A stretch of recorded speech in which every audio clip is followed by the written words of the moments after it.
All right, good afternoon, everyone. I am pleased to announce I have with me this afternoon Mr. Jeff Nyquist and Johnny Anderson.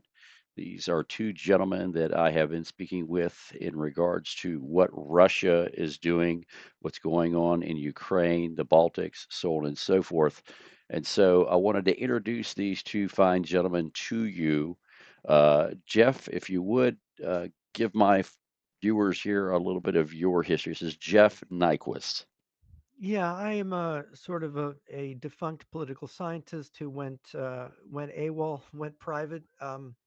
So I've been doing analysis following Russia, China, the Great Game, writing books about it, writing commentary about it, and I have a background in, as I say, in political science, but also I have a general knowledge about um, the art of operational art of war. So I have some background in that, so I can read NATO maps and symbols and understand how these things work in a basic kind of way, so I can follow some of this. So that's my background. Great. Thank you, sir.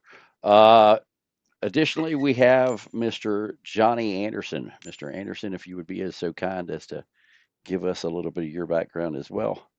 Yes, of course. About 20 years ago, I got involved in organized crime work and doing criminal investigations, both privately and by some some of the Fortune 30 companies.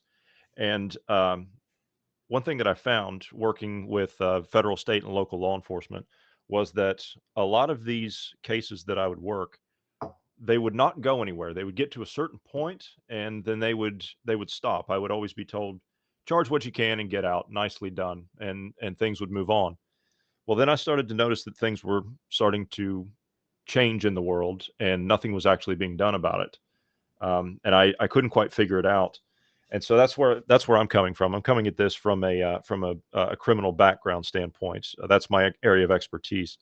And I thought, okay, well, the organized crime world is one thing, but once you get into the political criminals, it becomes a whole different kettle of fish. And I had an opportunity to come overseas, and so I took it. And I started to notice that things in the European side of things were very, very wrong. Something was not quite right here, and nothing seemed to quite fit. And I decided that I was going to start listening to podcasts. God help me, that's what changed a lot of my way of thinking. And one day I heard Jeff talking on a podcast, talking about how the Soviet Union collapse was part of a larger strategy. It was put forth by a guy named Anatoly Golitsyn. And so I started reading all of these different books that Jeff had written, and I started listening to the different interviews that he had given and that some of the other people that he's associated with had given, and different books on military strategy, and a lot of the Soviet era and the Cold War era books on military strategy. And I took a great interest in it. And I started to figure out kind of where we are now. And I thought, oh my God, we're in serious trouble. And then I saw your stuff, Lee, and then I thought we're in real trouble when I saw this buildup, and this is what prompted this conversation today. But I come at this from an investigative side of things, and this is beyond any case that I've ever worked, just at the local level. So to go international in scope and to see something like this is beyond comprehension. All right, and I'll give you a little bit of my background. So I started learning about the military at a young age. I had three great uncles that were in World War II in Korea. And at about age 5, I was learning how to be a sniper from my Uncle Chess. At about age 7, I was learning about tanks and armored personnel carriers from my Uncle Bud. And I was learning about aircraft and ships from my Uncle Arnold because he was in charge of communications on an aircraft carrier. And so I started at, about age 5 learning about this stuff. I then started working in two-way communications industry. I transitioned to night vision and surveillance technology at about the age of 18. Um, When the Soviet Union broke up, I had the opportunity to test all of the Russian night vision goggles. So I did that for the night vision lab at Fort Belvoir. And that's what got me into Russian military equipment, Russian scopes, Russian night vision, Russian communications, Russian satellite imagery. And then that led me into working as the senior technologist for the Dismounted Battle Space Battle Lab on working on Land Warrior, Force 21 Land Warrior, the Digitized Soldier, Net Warrior, and becoming a developer of technology for the U.S. Navy SEALs and other special forces. So that has led me on my career of over 30 years.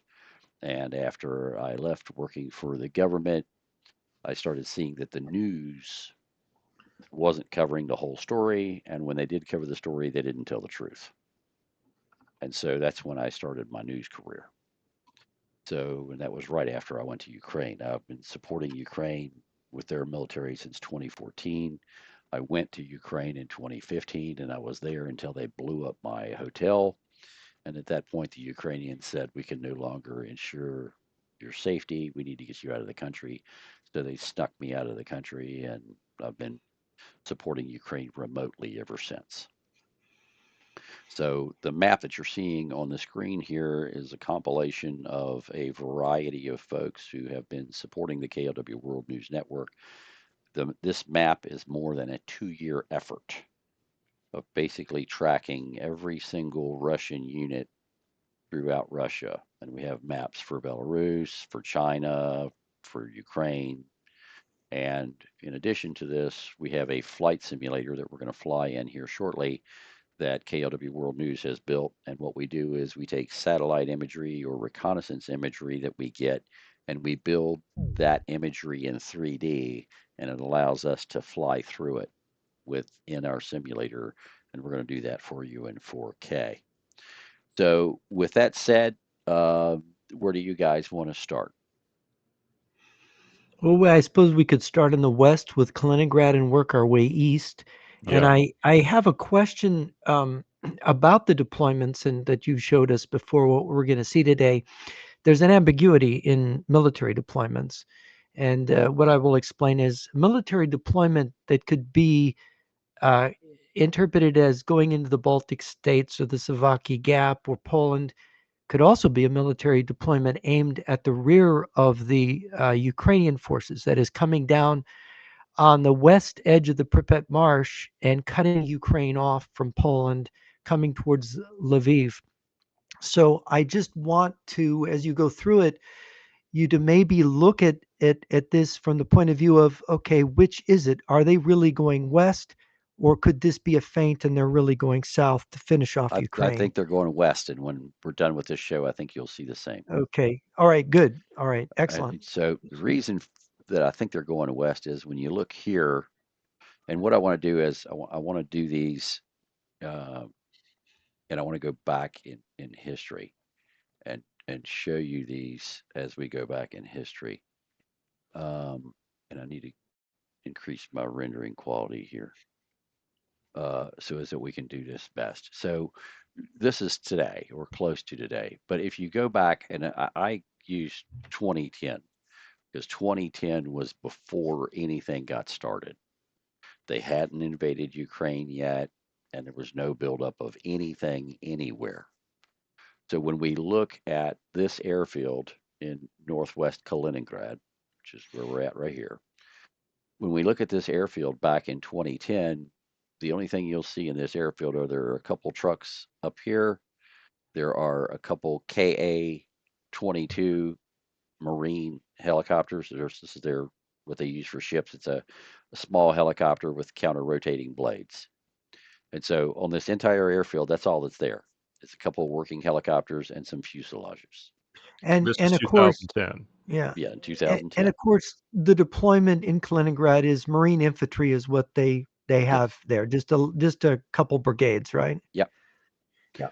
So when you fast forward to now, this same airfield has an entire line of KA 22s, an entire line of MI 8s and MI 17s, The building that had no vehicles in it now has 100 vehicles stacked up in it. And when you move over to the east side, they have added fuel tanks and they have a collection of Mi-24s and Mi-35 attack helicopters. And for folks who don't know what an Mi-24 is, think of the movie Red Dawn. That big helicopter that went and flew in the movie, that's an Mi-24. It's literally a tank with a rotor blade on top. And Well, so, let me ask you a question, Lee, just to sure, interrupt for a second. Um, in this deployment, you would not forward deploy this many helicopters if you didn't have confidence you were going to control the air, that you couldn't be interfered with correct. by enemy air, because helicopters are very vulnerable to fighter aircraft, right? Correct. And as well as ground-based missiles.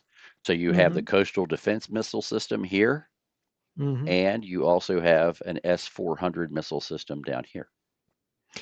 So this forward deployment shows this remarkable confidence by the Russian generals in their ability to use those helicopters without fear of losing them.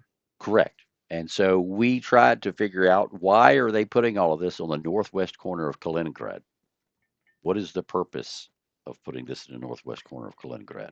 Why They're going to here? invade the Swedish island in the middle of the Baltic. The Gotland, No. yeah. Well, what we figured, because they have 100 trucks, which they're not going to fly 100 trucks over there, And those we trucks are figured, stacked up on the Lithuanian border. no, I'm not talking about those. I'm talking about the They're 100 going to cut trucks. off. They're going to cut off in the Baltic, aren't they? They're going to cut off our Yes, Baltic Sea access. exactly. And so what we think they're going to do with them is to bring those 100 trucks up the Carpathian Spit. And we flew this the other night in a simulation. And in our simulation, we strafed the border crossing. We strafed the airfield up here, which is right here. We flew north of that and we blew the main power line coming in from Lithuania onto the Carpathian Spit. We hit it, which is just here south of town here. We hit it, then we flew up and we put missiles into the sides of the uh, ferries on the Carpathian Spit, as well as we put missiles into the ferries on the other side. And then we came up and we strafed all of these fuel storage facilities here with 3 passes each. And then we landed our Mi-35s over here on the beach and deployed artillery or mortars to continue to hit this area with mortars. And we did all of that in 15 minutes and 38 seconds. So, in other words, the helicopters are to deploy onto that spit as a cutting move to cut off Yes, Lithuania from any yes, naval support. exactly, Or yeah, I mean, you're cutting them off over land by if you occupy the Savaki Gap, but if you do this, you cut them by sea. exactly. And you can do it in Yeah. 15 minutes and 38 seconds. We flew last night. We also flew last night so when you're going to cut off the Milwaukee Gap, you're going to do it in 2 ways. You're going to cut off the lower part of it here where it comes across Poland, and it's just 40 miles across here. Hmm. And when you think of the fact that there's 400,000 troops here, that's a soldier every 6 inches across this 40 miles. And that's what you're moving a Marine regiment or a whole, I mean, a Marine brigade or up there to do that? Is that what, or are you moving smaller units? You're using smaller units because what they're doing is they're bringing troops in from Africa, from South America, from Cuba, from Asia, from the Middle East. There's troops flocking into Russia and then being moved into Belarus daily. Thousands. You mean the communist bloc as a whole is being brought in? Yeah. And we've even got Chinese troops in Belarus now. Yeah, we've got Chinese troops training in there The for next month. Yeah, Tiger Regiment. Yeah. yeah. And Yeah. so to fly this and we did it with Mi-35s and Mhm. Mi-24s. We flew this and we cut off all of the main crossings, including the railroad crossings. We did the whole thing in 12 minutes and 38 seconds. So the Baltic states are cut in less than an hour. Yes.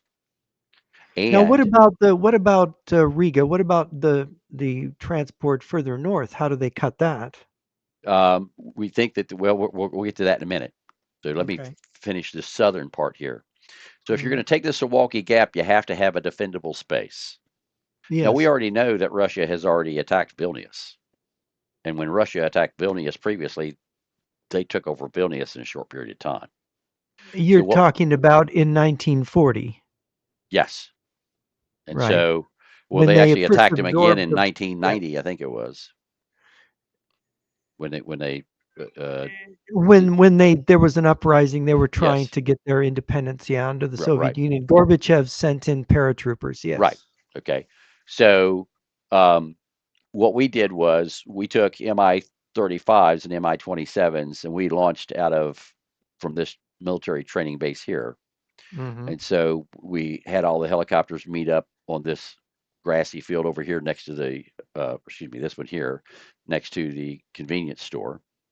And so we flew, and what we did was right before dawn we took off, Hmm.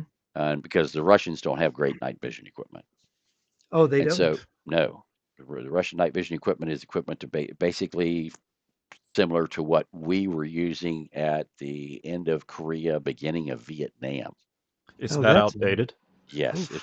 Wow. it's that poor quality. Well, are they Goodness. able to can their air power interdict roads at night, or they don't have that Yeah, capability? they can, but not very well.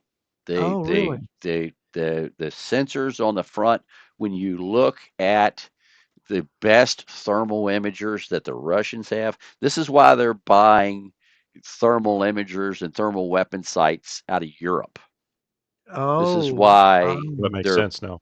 Yeah. yeah, yeah. because their stuff. Because if So they interdict, this is the problem the Allies had in World War II. They couldn't do road interdiction at night, so the Germans would make all their military movements at night to avoid being strafed and bombed on the roads.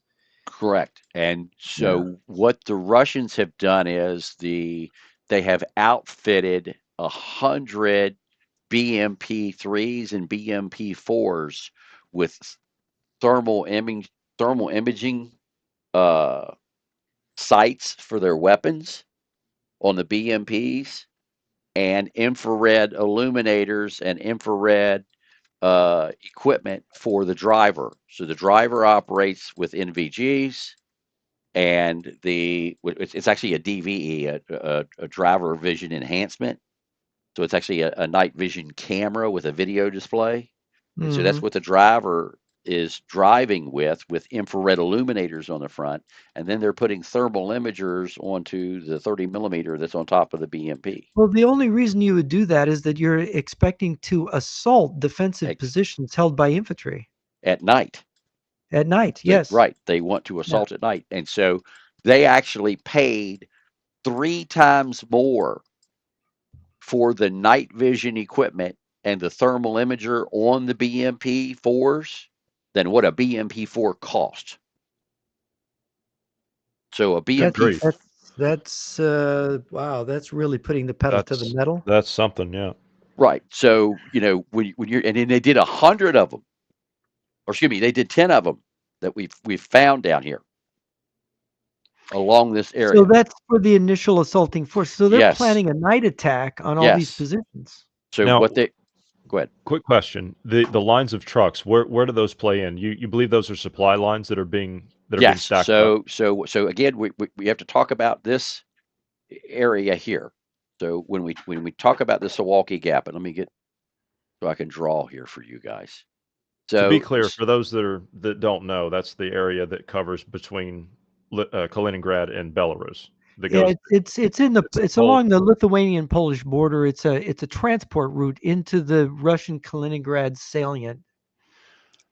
so Also, this the Polish energy grid that supplies the Baltics now, because the Russian energy grid's been cut off up there, runs through that exact gap. Yes. yes. So this is the area that I think that they're going to cut off. This is the area that I think that they want to control. That I'm illuminating here in yellow. Okay. That's the Savaki Gap area they're going to This is the occupy. Milwaukee Gap across down here.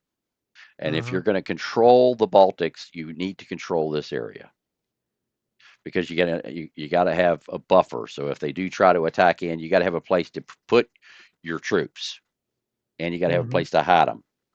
Well, you And see, if I'm reading this map, they've got a large forested area to their south, which is perfect blocking terrain. You just have to block off the roads, and it's difficult to attack exactly from the south. Yeah. right. And so when you're talking about protecting this area and trying to conquer all of this area here, Hmm. you gotta be able to have, if they got the Carpathian Spit out here and they've Hmm. come all the way up, then Lithuania is cut off. They're done Yes. because Yeah. they can't get anything from the north, Yeah. okay, and they And the can't get anything from the Lithuanian sea. military is the strongest of the Baltic states' militaries. It has the most units. Right, but it's nothing compared to what the Russians are amassing No, no, of course on not. In on No. fact, it's smaller than Poland's military, of right. course, much smaller. So we say that okay, this is the area that they want to take. So Hmm. if this is the area that they want to take, then you need to build up trucks and equipment to move into this area. And oh, by Yeah, the because way, you when I if you're tried to going to build a defensive barrier, you have to right, quickly move the trucks up to the forest and start defending, making barriers along the roads, right. So right? where are the trucks? Well, they're right here. They're already lined up. So when They're you loaded. Then I would and they're expect. loaded. So when you look at the map here, I need to go to my most current map. So let me come off of here. Yeah, we were looking at this, all these trucks backed up on the Lithuanian border. So Johnny and I were looking at this so last week. these are the ones that are in Kaliningrad lined Yeah, up that's what is that 2.5 miles worth of trucks backed up? over 3 miles now. Over 3 miles now. It's building. It's getting Yes. bigger, yeah. Oh my Yes. gosh. One question, Lee, that I had is that given that they pulled out a brigade from Kaliningrad to fight in the Kursk salient, and of course they're taking that back, are they going to start airlifting infantry forces back into Kaliningrad because they're going to need I infantry think they from the already Kaliningrad? have. Oh, they already have. We're seeing a huge uptick in IL 76s flying in and the special flight service of the Russian Hmm. Air Force. Hmm. They're, they're transports for passengers, not cargo. We've seen a Right. large number of those flying in here over the last couple of So weeks. I they're got somebody bringing the that Marine Infantry Brigade back, and they're adding. Do you think they're going to increase the infantry forces within Kaliningrad because they're going to no, need to, I with think those trucks, they're going to they're need more infantry to help protect the advance from the Kaliningrad side, aren't they? no.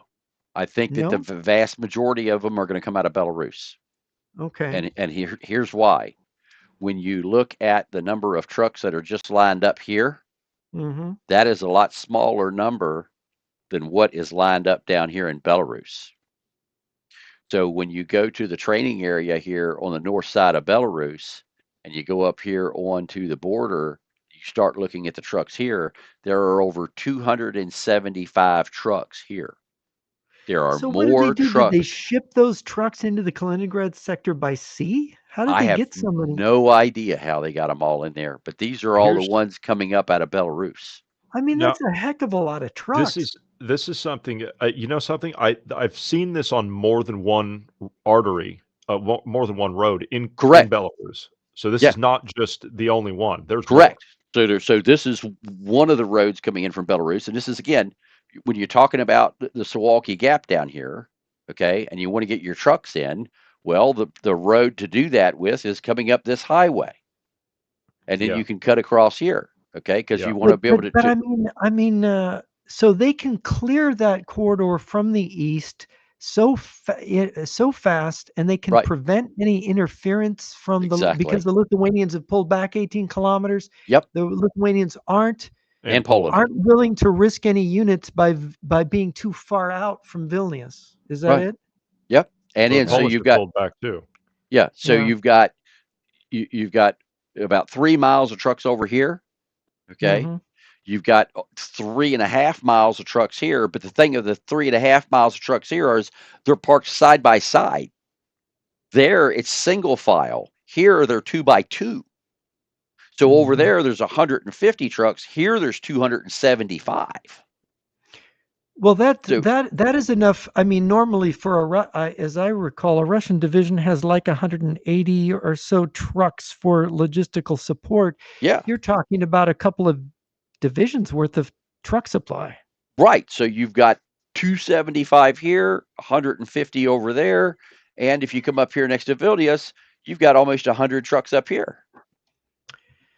So, and that's just from okay, so from both sides of they're going to you're talking about jamming 5 divisions into the Savaki Gap? Yeah, Yeah, Wow. yeah. If you just count the trucks that are there now, that's the right, implication, right? Yeah. right. That's just with what's sitting there as of October of last year. Do we have any speculation as to what those trucks are loaded with? Ammo, tents, weapons, and equipment. Okay. Now, just a question. We're going to be looking at the Brest rail yard Yes, with the fuel tanker Yes. cars, rail yes. cars. Why so far south? Because that's pretty far south from here. Why so But many rail cars there? I think that they want this is not just to take the Milwaukee Gap. Okay, well, They that's a I want good Poland. preview. Yeah. Yeah, I think, Jeff, when you and I were looking at that, Mm. I think given the access that they have directly across the border at that point, and they It's would not three. have to Yeah, change rails. It's 3 miles from the It's 3 Bug miles. River. It's Yeah. 3 Yeah, miles, and not only that, from that border point directly, it's a straight shot to Warsaw, right, and it's Yes, 100 yes, miles. yeah. right. That is that when you have the access road system, it leads to Warsaw. Yeah, Yes, the Yeah. rail Yeah. and the the rail roads. and the road. Yeah, Yeah, the rail and the road, and it's the And, main wide gauge that the Russians would use to supply an advance on Warsaw. and the right, BMP training grounds are near that as well, if I'm right. not Here's the mistaken. BMP training grounds right And those here. BMPs are you said are amphibious, Yes, so they can get on that tributary nearby, and they can go right it to the Bug River by just right, going by the river, just right. floating. You can just go right across. Yeah, And they got roads 1.8 coming. miles. Yeah. Yeah, and they they got can pop roads. up on the shallow bank Polish side. on the west side and go Yep, straight into Poland on the yep, roads. right there. There you go. And then once they've So we're not secured all just this, talking about an invasion of the Baltic states. We're talking about a simultaneous attack on Poland. Yes. absolutely. In fact, when you look at the briefing with Lyshenko and his commander, they already said that they're taking the northeast corner of Poland. They said that publicly on television. And that's He did, why yeah. He did. a year ago last summer they moved nukes into Belarus. Yes. And they sent pilots from Belarus to Russia to learn For how to training. drop nukes from Russian airplanes. That's an interesting piece of intelligence. So Yeah. there you are we're talking tactical nukes. Yes. And they would be dropping those on NATO airfields in Poland. Is that what they would Yep. be doing? Of course, that would be the perfect target. If you use a tactical nuke on an airfield, it's not going to be functional anymore. Right. And when you look at, so you've got, S-400 sites here. There's 270 S-400s here that are outside. God knows how many are inside the building. Well, that denies air access to within 400 400 kilometers of the kilometers. site, Kilometers, right? right? So Yeah. you got S-400s here, two S-400 sites here. You come up here at this airfield here, here. You come here, you have two S-400 sites here. Okay, S-400 Lee, site on the Lee, north end, yeah. Could you S-400 site show on the south. everybody how far that 400 kilometers extends out Oh, from those it's bases and how it, huge. My okay, how much God. of Poland and the Baltic states that covers All to of it. give people an idea of the air denial That's space everything. we're talking All of about? it. Does it So, reach to Warsaw? so, Warsaw's oh, within yeah, 400 Warsaw's. kilometers, isn't it? Warsaw's 100 miles. It's Yeah. 160 kilometers. So if you come over here to the site here, and I need to convert it to uh, kilometers here, or wait a minute, I need Yeah, to it'd be measure. nice for everybody to see this, how the air denial works over Poland, because Yeah, so we're going to change that that's to important. kilometers. Okay, done. Go back start again. So we go from here in kilometers. Hmm. Okay. Yeah. So we're backing up so we can see the So here's larger map. 300 kilometers. Okay, can you? So that's Where's all the it's way hard to to see. the, All that, right, there's Warsaw. You got Warsaw in the yeah, bottom middle of the Warsaw's map. down Yeah, here. yeah, it's covering Warsaw then. Oh, yeah. It's covering even Warsaw's Libya. only It's almost 244 kilometers away. We're well, talking all the way, to Germany. down Almost to here. Germany. Yeah. Yeah, Yeah, almost Yeah. to all the Germany. way to Germany, and Yeah, that means and that the all the way Russians. all the way over here into the Yeah, Baltic. and that means if the Russians can neutralize the NATO anti-air missile system, they can operate their air force in this whole space and have air supremacy and operate their helicopters and do air mobile assaults, attacks, and cover their Exactly. tank columns and Exactly. everything. Yeah. Exactly.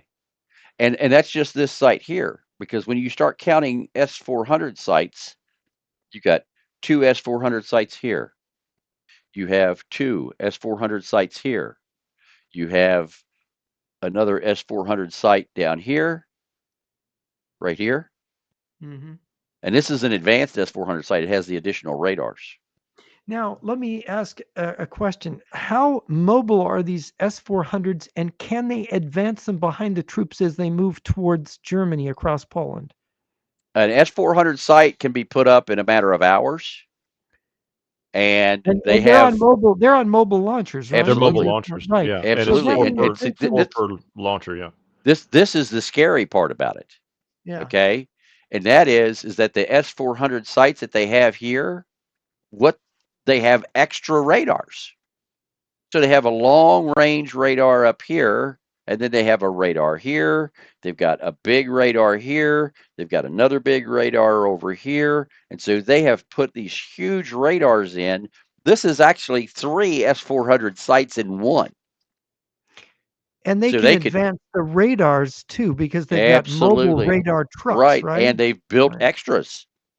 So they've done is they've put three S400 sites at one site. So Oh, once those it the does other it, two are meant to move out and advance with that's the army. right. Oh And boy. then they've got the mobile missile launchers up here. Okay, and these are the big RS-27s. Uh-huh. You know what I'm talking about? The ones that have the Yeah. what is it, 14 wheels under them?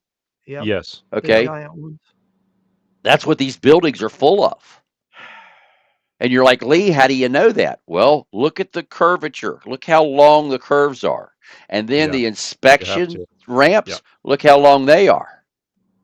And then Mhm. so when Yeah. you look at Yeah. the Yeah. road coming out of here and how Those. the road has the long curves, this road here is 70 miles long and doesn't have a sharp curve in it for 70 miles. And then look at the size of the bridge that they put in for them. This is the old That's bridge. This Yeah. is the new one. yeah. Yeah. They've That's. reinforced the bridge to carry really Yep, heavy to Yep. vehicles. carry those Yep. vehicles. And that How many road, tons, Lee? How many tons is one of those vehicles? Do oh, you know? I don't know. They're hundreds. They're over 100,000 Is that one pounds. of the YARS systems that they have? It's the RS 27 that they've Okay. repurposed, and the Oh, this is that repurposing, Oreshnik system they're talking right. about. Yeah. And, It's and got the let me MIRV tell you system. why Yep. We I saw that. We saw we saw they took the warheads off of it where they hit an eastern Ukrainian city. They came in at yeah. 5 times the speed of sound. Do you remember that? Do 5,000 kilometers per hour. do Yeah, you the know explosion was something else. Yeah. do you Yeah. know why I think that they are doing that? I don't think Why? that they have maintained their nuclear warheads, Yeah, that's what I've heard that sort of thing too. You really because think so? a nuclear warhead's only good for 15 years. Yes, that's Yeah. correct. Yeah. And so if they haven't maintained the nuclear warheads and they got the missile, what do you do with it? You take the old warhead off and you put a conventional warhead on. That's why they're using so many of the missiles that normally carry nukes. They're using them Exactly. for conventional attacks. Yeah, makes Exactly. sense. And so, So their use of nukes is going to be much more limited here. And now you're talking about tactical nukes? yeah. Tactical nukes. Well, Yep. those are fission Hmm. and they're dirtier. Will they be using now because the fission tactical nukes are dirtier and they create problems for your own side if you're going to occupy the ground? Are they going to go with more of the fuel They don't air care. bombs? They don't care. Well, They I deployed know they. troops into Chernobyl. Yeah, I know. I know that. But you see, the thing is, I'm trying to figure out why did they let their tactical nukes go? Do they have a new generation Money, tactical nukes in the rear? Money. money. This They also they think they they can also do this without tactical nukes? No, no, I think they have well, some tactical nukes. I don't I think see. they have the level of nukes that they claim they have. They don't have the Well, they thousands. claim to have 10 to 20,000 that were Right, not got rid of during the Cold War, right. right? And is it I don't think that they exist anymore. is it Remember also Peter, I'm sorry, Johnny. Remember Peter Pry used to talk about the 10 to 20,000 nukes that they had in their tactical nuclear stockpile that nobody kept track of what they did with them. You don't think they recycled them and but you No, you think that they didn't. no. At a cost of $150,000 Yeah. per warhead to do that, Yeah. and the No, you're fact that right. that's a lot of money. And they And only they need them to neutralize airfields and right. So you only need a couple anti-aircraft. hundred. Yeah. You don't need 20,000. Yeah, no, you don't. is So is and it then also possible they could get resupplied from the Chinese? We know they're pumping yes, them out like sausages. right. And it's just, and the Chinese and the Russians are working so close together, you know, Right. for anybody to think that they're going to drive a wedge between China and Russia, that's insanity. Now, about thermobaric ordnance, I remember Peter Pry talking years ago about the miniaturization of the thermobaric bombs, which have the effect of a tactical nuke, Yeah. and being experimenting with it in the Chechen war, testing it on the Chechens. And I'm hearing two things: one, that they were unsuccessful in miniaturizing them, or are they sandbagging and they really have No, miniaturized them? they're sandbagging because look at what they've already done to the Ukrainians with them. But I mean, I they understand they've have used grad the. systems that have Yeah. thermobarics on them. Well, I know they've used thermobarics on the Ukrainians, but I've been told that they were dumping them out of transport planes, and they were the old big No, non-miniaturized. they're firing them with grads. They are. Yeah, the Oh, long tube grad that's the 8-wheeled truck. I think it's a 150 millimeter or whatever it is grad launcher. They're I firing them mean with that's those, and the effect from a distance is it's horrific yeah, to it is see them horrific. hitting because It it's just it's you actually see the atmosphere shaking right. after Well, each one of those hits the ground. It's my just Yeah, my it's understanding from unbelievable. Peter was that these weapons can kill people inside tanks and bunkers because the shock wave passes through the bunker Yeah, right, wall and through the tank armor and kills the people inside. That's how right, the shock wave works from a thermobaric. right. So it is really more effective than a nuclear weapon that would not be able to do that. Correct. And if they have miniaturized Well, it, the as nuclear you're weapon's going to saying, have a shock wave also. But yeah, the but not a shockwave thermobaric, that you can kills. go get Right. in the vehicle and drive it afterwards and not be Right. irradiated.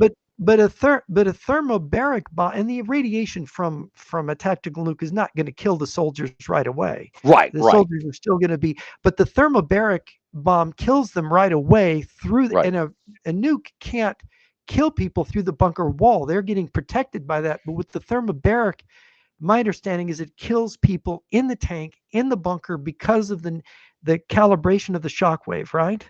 As long as there is, if you have the tank buttoned up, probably not. I But see. If there's any way if the shockwave can can get penetrate the in, tank, right, because right, but tanks aren't buttoned up until they go into battle against infantry. exactly. And the Russians, they don't even button them up then. The Yeah, right. Russians leave the hatches open because there's no air conditioning. Right. But the And NATO people aren't going to button them up unless they're No, engaging infantry. no, they're not going to correct, do that. Right. correct. Jeff, to answer your question about the Yars missile, the one that's got the 16 wheels underneath the trucks, to Yes. answer your question, 55 tons 55, is yeah, one of them. That's yeah, almost like a 100,000 Tiger pounds. tank. Yeah, that's Yeah. almost as much as in a Tiger tank can't be supported by just any old bridge. Tiger 2. Yeah, Yeah. that's a monstrous weight. 55 tons. 55 tons, yes. Yeah, Yeah, It'd that's be 5 tons 50,000 short of a kilograms, Tiger yeah. 2. Yeah, yeah. that a lot of bridges won't support that weight. No, that's why they built the bigger bridges. Yeah. Yeah, So that's malice aforethought right there. yeah, so they and so what we've found is that they have been building up. Like for example, this facility here. If you go back on this facility back to 2010, which is again my marker for doing anything, there was So nothing 15 there. years ago, 15 Yeah, years ago, this is what it yeah, looked like. there's nothing there. They had just these small bunkers out there, and when you It was look at it empty. now, they've put in all of these bunkers here. And to give you an idea of how big these bunkers are, that's three S400 tractor trailers. I see. And these are full. Yeah, these are full. Yeah, they've got the missiles on them. Yeah, Yeah, Yeah. and see it. No, I they've mean the built. bunkers are full. Yeah, the bunkers are full, and the We're sure bunkers that are the full of bunkers are these. full. We Oh know yeah, that. yeah, Why would they build the base if they weren't going to fill it? Yeah, right. that's true. And well, That it's would so be. full they've started new construction for a new bunker. Think about the expense of Oh, doing that. right, right, Are they right. storing are they This is storing not nuclear cheap. warheads here as well? No, the nuclear warheads are over here.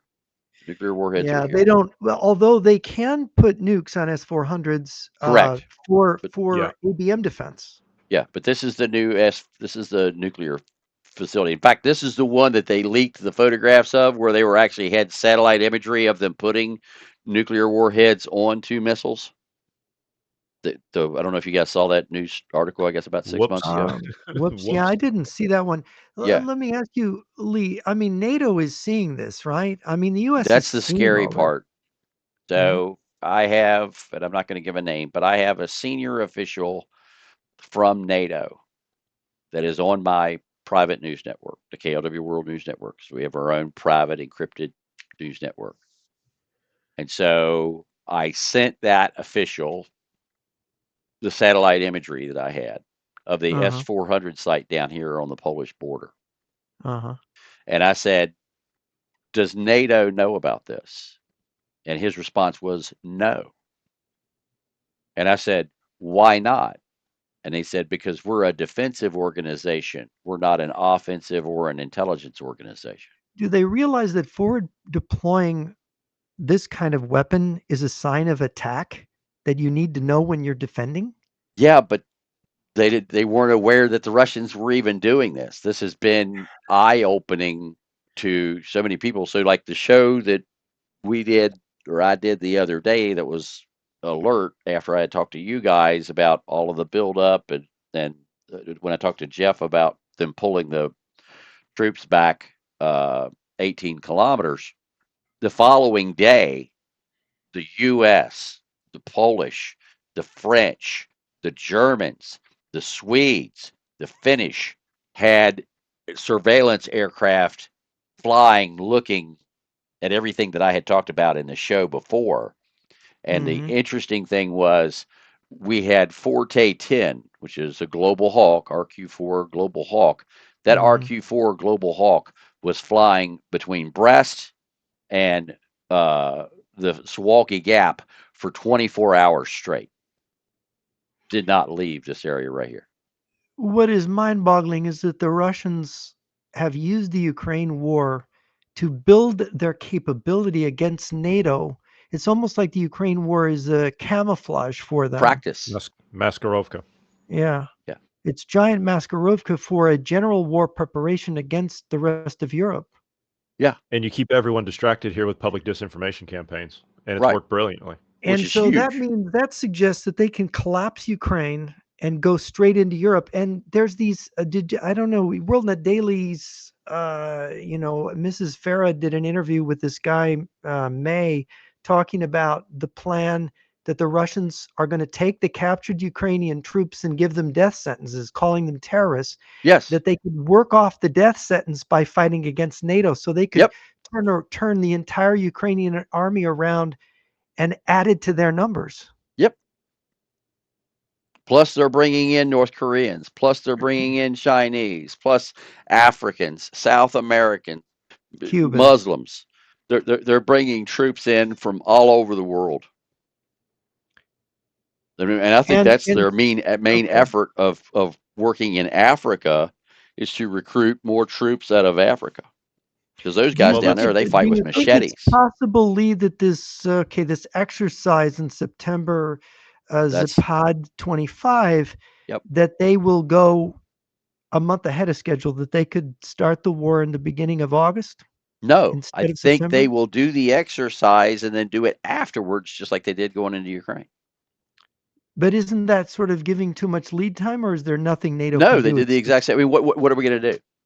I think anything we do at this point, it's already too late, well, Right. but to be fair.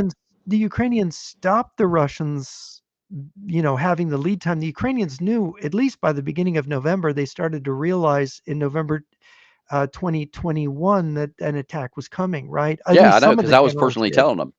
Right, right. They were realizing it, even though Zelensky didn't Right. want to believe it, Right. right? Well, So their military uh, did.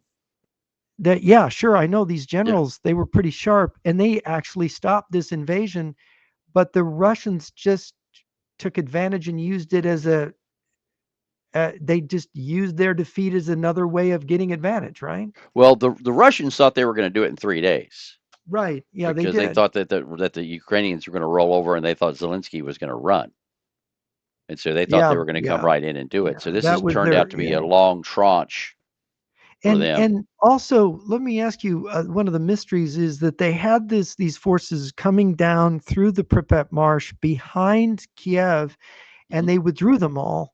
And was Hmm. that because they did not have adequate supply to keep them there Correct. behind Ukraine? Correct. And they didn't have the supplies because they did think it was going to be over in a matter of days, right? Right. They were set up for. They thought it would be over in 3 weeks, and they had a week's worth of supplies.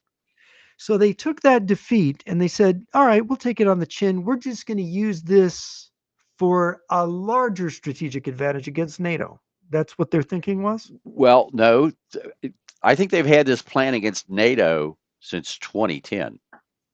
Right. They've always had this plan, but now they had this problem of being stuck in Ukraine, Right. And right? so what And this they've done becomes an is advantage because nobody is going to be thinking of them attacking NATO even before Ukraine is finished. right. And what tells me that they're going to attack NATO is the fact that they have stopped delivering trucks, equipment, and so on and so forth to Ukraine. The They Russians have have? stopped that? Correct. The When? When did Russians when did they stop doing that? about a month ago. And So they're going so to stop their forward attacking against no, Ukraine. they're No? still they're still attacking against Ukraine, but they're sending guys in on horseback and on All the donkeys. donkeys, yeah. Yeah, yeah. Okay, Is this is this and where are to all the trucks? The trucks it, are lined up against the Baltic. Because that's where their weakness in their logistical system. They don't have enough trucks for Right, a division to reach out to somewhere like Warsaw. right. and So they're this gives them a golden opportunity to come to the table and ask for peace. yeah, So it gives them a bargaining chip at the same time. yep. So Lee, we just had the conversation between Trump and Putin. Putin today, and of course it's sounding kind of funny. Are the Russians expecting to collapse Ukraine before September? How does this interact I with the don't think Ukraine September. war? I don't think Ukraine has anything to do with it. I think this is a totally separate operation that's going to be done with troops on the western side of Russia, and Belarus is the key. And how many troops get, I mean, look at this, I mean, you're looking at Four 25, hundred 30 thousand. divisions. Yeah, you're looking at 30 divisions of Russian troops, right? Russian and Belarusian troops to Yeah. pull off this operation because that's what they would need, right?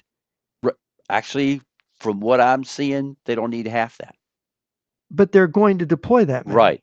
Right. They've got them there to deploy. They got 400,000 men there now, and there's more Now coming in they have 400,000 in Belarusia between now. what's going between Belarus,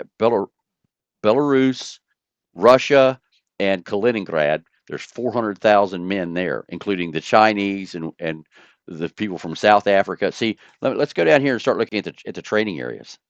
So Okay. what they're doing is they have been moving more troops in. So they bring them in through the airport over here at Minsk. Hmm. Okay. And That's we the know, capital of Belarus, for those who don't right. know. Yeah. So they're bringing them in through the airport here at Minsk. And then what they're doing is they're transporting them out of Minsk down to these other military training areas, like this one here. And they are wearing this stuff out. So they've got all kinds of training areas here in Minsk or outside of Minsk. And then this is the other new airfield that they've started moving aircraft into. So we've got fighters down here at this airfield as well. So, and the way we know that the Suwalki Gap is the spot is when you look at the aerodrome here at Lita, this thing is stacked up with ground attack aircraft too deep outside of their bunkers. So all the Which bunkers in are which The in full. bunkers are full. yeah. The bunkers are full, and the planes are stacked up too deep outside. Lee, And are they so, continuing to move aircraft forward? And where are they yes, coming up with these aircraft? Are these newly produced aircraft? And where are they some are training all the newly produced pilots? aircraft, and they Yeah. just keep moving everything from the west, or excuse me, from central Russia to the Uh-huh. west. And what we've noticed is when you look at this airfield here in central Russia, is this the one? Hold on, let me get my So there's bearings here. massive training of pilots going on in Central Russia? No, it's ground forces. Yeah, So but where are the their pilots for going? their Air Force Oh, to they already have have their some. Air Force. The pilots are Yeah, already there. They're doing is relocating the aircraft with the pilots to the west. but it's been said for years that Russia just hasn't had the resources to train their pilots I don't adequately, and believe that's that. one of the reasons. Okay, so you don't I buy don't that. believe that. I do not believe that. Interesting. I think that the Russians are moving their troops, and uh, So it's I another case of sandbagging yep, regarding this. Now, is their Air Force a little over 1,000 fixed wing? Is that your understanding, or is it easily, bigger? easily Easily. Could it be 2,000? could be. Well, I don't know if I want to say 2,000 in a fixed wing, but it's surely over 1,000 because I can show you almost 1,000 planes right now. And NATO's comparable defenses are, I mean, forward deployed, they have less than 500, don't they? To give Correct. people an idea, I was talking to somebody who's a defense contractor in the UK a couple of days ago about this situation here. I showed him two airfields, two. One that was just full of planes, just fighter planes, and another one that was a helicopter base of some of the ones that you're showing here, Lee. And he looked at that and he said to me that what he could see on screen combined was more than the whole of the Royal Air Force. Oh yeah. Oh yeah, absolutely. No, all these NATO countries are small, and when you add them up together, I mean, think about this. Turkey's conventional forces, I mean, NATO's conventional forces, Turkey and the US make up more than half. The rest of the countries don't even add up to half of what Turkey and the US. I mean, don't add up to as much as what Turkey and the US has. And have you guys seen the new base that Turkey is building? No. No. Oh my God. We'll have to do another show on that. I mean, That the just Russians are going to have to end up attacking Turkey yeah, if they do yeah. this, aren't they? Turkey is building, and Syria or and Egypt has built a new air base down here. I mean, are they going to It's have to attack Turkey? I I think they're trying to make Turkey. a deal with they're trying to turn Turkey at the moment. I think they're Doesn't trying to look make a like deal they're with them. succeeding. It No. looks like the Turks are not liking any of this. No, yeah, the amount of aircraft that have been built up. So let's if we go up here to the north. Okay, we've been talking about aircraft being built up. So this we're gonna hit three airfields here. This is the one here at Olynia. This is where Putin came and flew a supersonic bomber. Oh, he's And in a This is near Tu-160. the Yeah. Finnish border here. Yeah. yeah, and they have lined them up here like cordwood. I mean, look at the tarmacs here. Do you think that they're going to simultaneously invade Finland in the north? No, I think that I think that what they want to do is to be able to take all of the Baltics. So Hmm. I think they're going to have all of the air power, and these aircraft up here Uh-huh. are aircraft. A lot of these aircraft are set up for attacking. They're the M variant. So the ones out here on the tarmac are the Marine version because So they're for anti-ship missions. yes, and the way you Yes. can tell is they have a white belly and a gray top. Well, that's where you protect your northern fleet from Yep, against enemy NATO ships, and you yep. can also reach. Can you reach the Baltic from there? Oh, easily, because the Baltics are right Oh, here. sure. Yeah, Yeah. So Baltics are just basically, down it's here. perfectly positioned to cover both naval areas. Right. And then in addition to that, they have ground attack and fighter escort down here.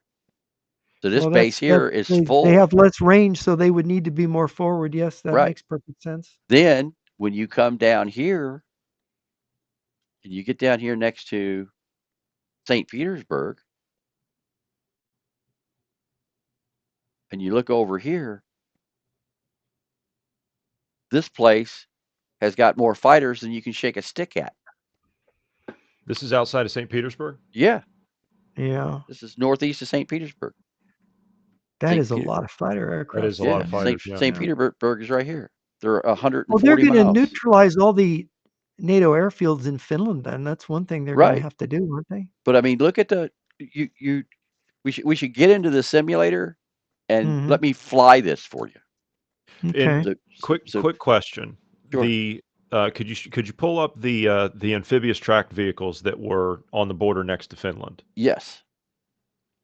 Oh, there's You s- amphibious vehicles there too. yeah, Yeah. you think you said that you don't expect them to take Finland, but that would be why are they stacking all those amphibious vehicles up there if they're That's not for planning this to do next that? stage. I see. I think So this they're going whole to thing attack is Scandinavia after they've invaded. The Once they take Baltics, care of the because then yeah, Baltics. because then see the great part about doing this is if they come in here and take the Baltics, okay, and they Then take the they have Baltics the first, base. then Then they've they have got all of a this. They can put right, S-400s up in here and go, oh yeah, and well we're going to take and this next too. they've got the whole coastline. Right, Now it's not a NATO lake anymore. exactly. Yeah, it's no Right. longer Lake NATO.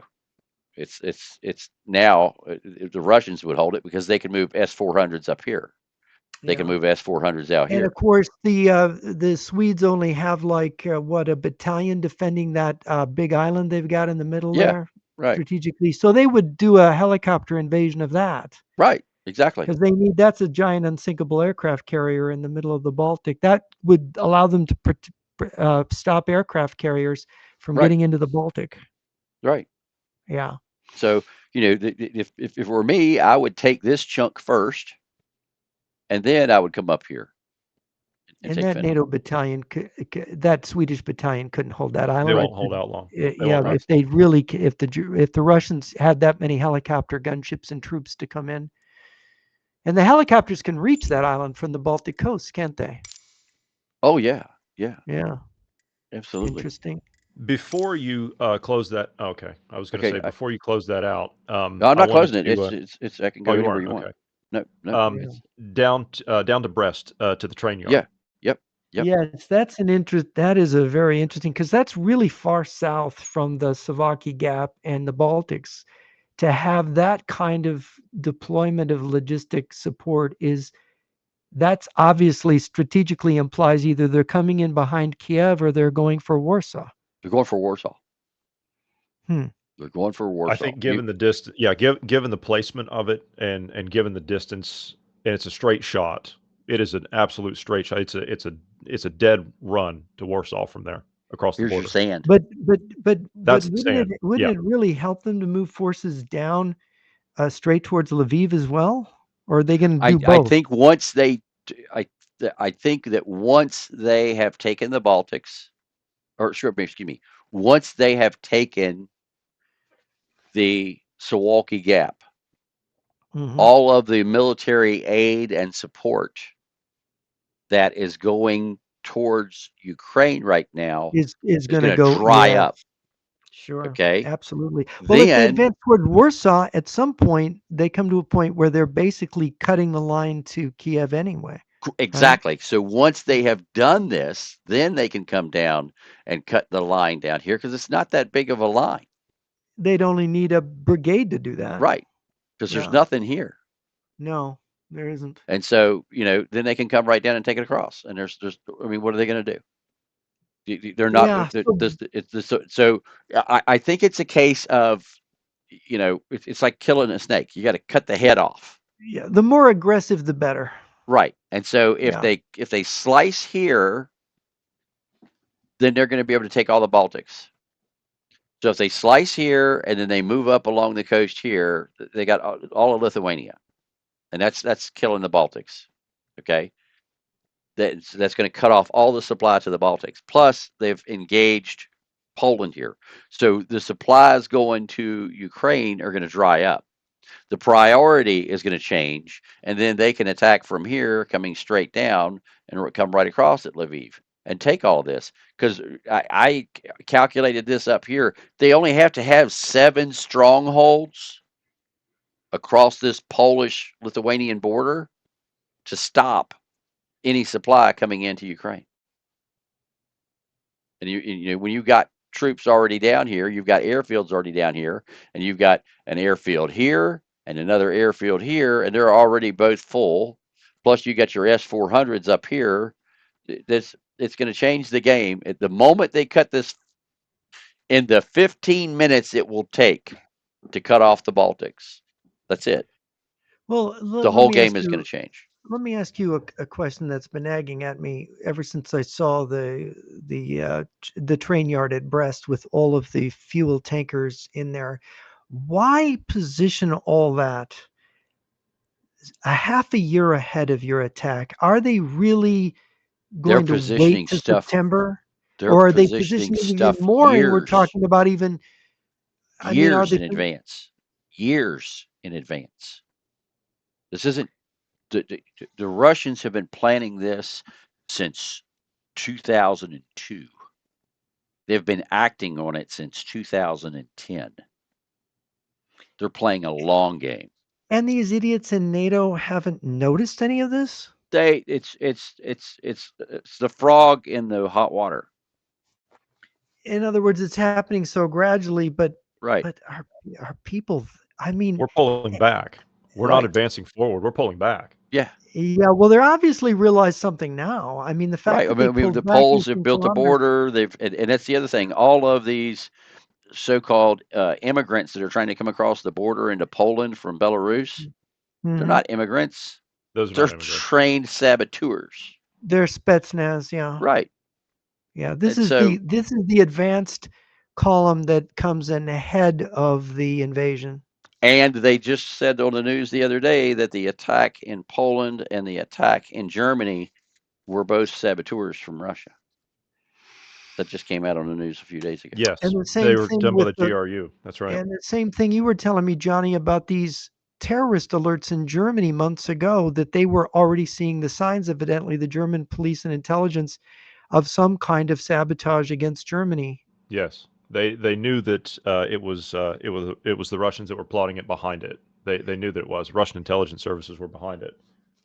So So so at why least German couldn't they intelligence has been yeah, saying that. why couldn't the Russians, since they've had so long to prepare and they have so much there already, why couldn't they make this happen before September?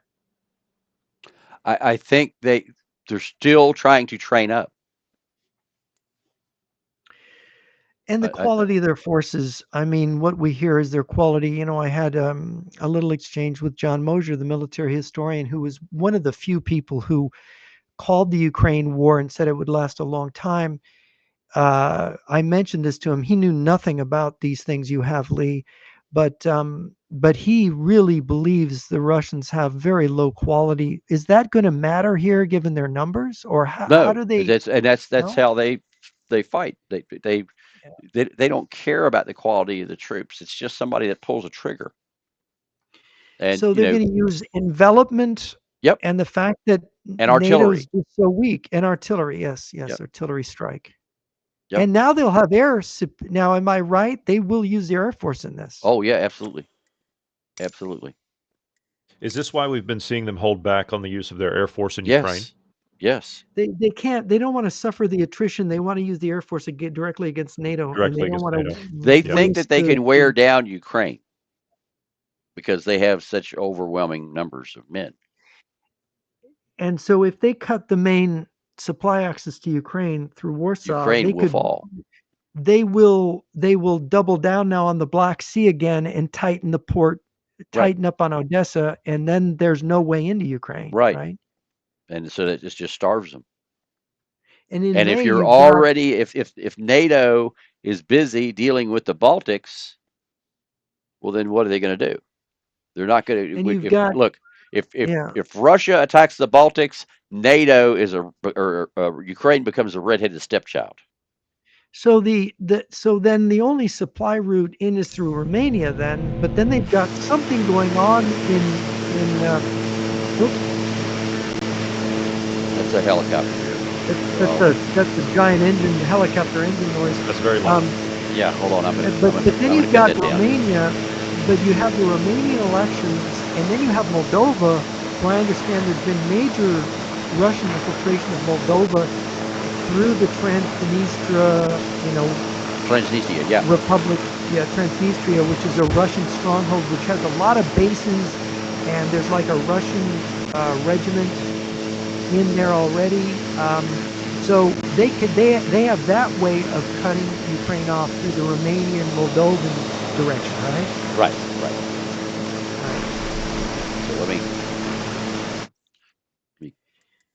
Can cut the audio can you down. cut the engine Yeah. Yeah. sewing Yeah. Yeah. noise off? Yeah. That's what I'm doing here. So we'll cut down the engine sound there. So fly. Go back. Resume. Okay. So you should barely be able to hear it now at all. So this is the airfield. That's the one that's northeast. And here, I'll show it to you on the map here.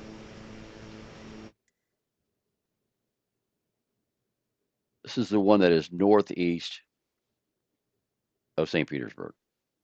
Okay. This is where all of the fighters are stacked up. So St. Petersburg is down here, and this is the air base right here. That's okay. Okay. And so this is going to be the one that when anything goes on in the northern end of the Baltics, these are the Hmm. fighters and the bombers that are going to be there. Hmm. And they have been stacking up aircraft in here like cordwood. And the crazy part about this was and still is an international airport. So this isn't even set up as a military base. So the This is Russians do exactly what the Chinese do when they build an yes. airfield. They make it dual purpose. Well, this one is. This one is. Well, They it's have strategically Yeah. located to Summers. yeah, Yeah. dominate southern Finland right there. right. So I mean, let me adjust this a little bit here because I want to give you guys the best field of view here as we're flying this. So when we first got the imagery of this, because we've been mapping this airfield here for about 6 months. So what we did was we actually got satellite imagery and injected it into the 3D model. And so what we've done is we've taken and we do this in stages. Every time there's new aircraft added, we're now using an aircraft with a slightly different color scheme to it. And that way we So can tell what was is this taking account of the weather? Is there no snow on the ground up there now? right. That well, there may be that if I I want see to get little the real patches time of snow. Yeah, I'm right. seeing little And patches so here. I have an app in or a software that gets the weather from around the world every morning and injects it into the model. Okay. So I can What we're go seeing real is typical March thaw then, this right. looks like. Yeah. So I can get that. So what I wanted to show you guys is things that we've learned in doing the 3D modeling. And so it's a combination of AI and satellite imagery. So you see the Right. three aircraft here on the ground. Yes. Yeah.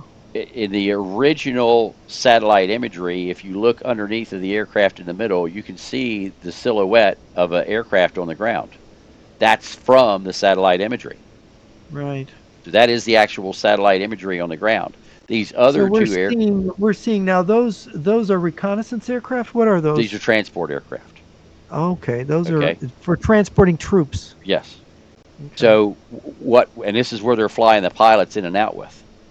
I see. Okay. And so what we've found is that when you take the satellite imagery and you inject it into the 3D model, you'll see the real plane on the ground. Uh-huh. Now, the interesting part about it was when we got down here to where the helicopters were on top of some of these helipads, it looked like there was grass on the helipad.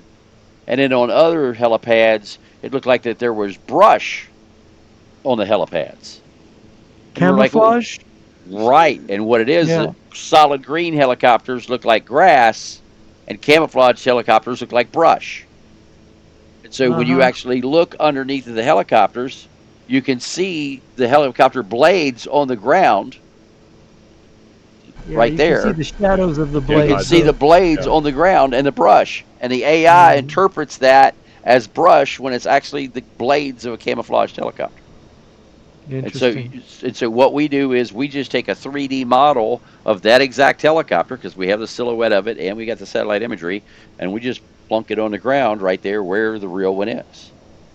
And so we're seeing more of this distributed fuel, and as they're putting the smaller tanks out, Mhm. then what That's we've going on every airfield, I noticed. yes, and they're doing it all over the place. And so the difference between the satellite image, the original satellite image, and the new satellite image, as you can see right here, the lighter colored fighter jets, they all have shadows underneath of them. That's from the original satellite imagery. And what we've done is we've dropped an airplane from the original satellite imagery on top, and we do the exact make and model of aircraft. We have 3D models of them. And so you can see that the aircraft here to my left has a different paint job than the others. And that's because the aircraft to my left is from the latest satellite imagery. So now you can tell that they're still building up because all of the old aircraft that were there in the original satellite imagery are there, and then all of the aircraft with the new paint jobs are new aircraft. So if you don't see a So silhouette basically underneath they're of them, continuing to to build the up, air buildup is continuing. yes, sir. Yeah. And so you've got all of these aircraft down here, and then when you come over here and you look on the tarmac, they're lining them up. They don't have enough bunkers to put them all in. So this would be an airfield that would be more comfortable for an air regiment, but they've got 3 times as many planes they're Yes. stacking up here. Yeah. And again, you can see the silhouettes of all of them underneath all of them. That's from the original satellite imagery that we've injected here. And all of these cases right here, these shipping containers, they're full of missiles and bombs. Now, one question, Lee, do you have a way of counting how many aircraft are being forward deployed to these bases now? Do we have a fixed wing number? I would have to go add them up, but right now there's over 300 that have been deployed. I've got 300 mapped right now, over 300 mapped. That's over 3 air wings. Yes.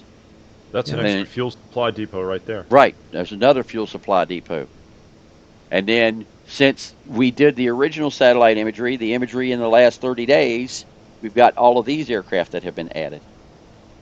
Have they added the underground fuel storage tankers as well Not at to this this site? airfield, Okay. but to the other airfields they have.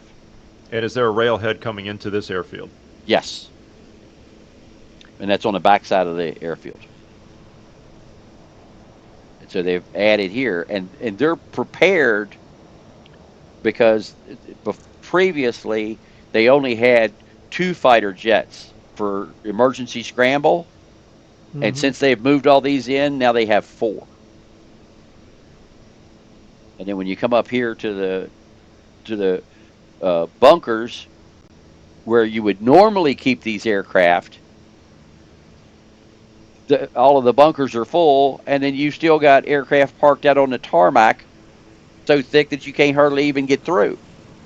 I mean, this makes Russia very vulnerable because if some smart Finnish commander figured it out and the Swedes and Finns launched missiles or sneak airstrikes, they could wipe out a lot of this stuff. It's right easy Yeah. close to their border. Right. And Aren't the now they Russians have, taking a chance by doing this? well, what the Well, Russians are doing is they're putting in multiple radars. So they've got a radar station here.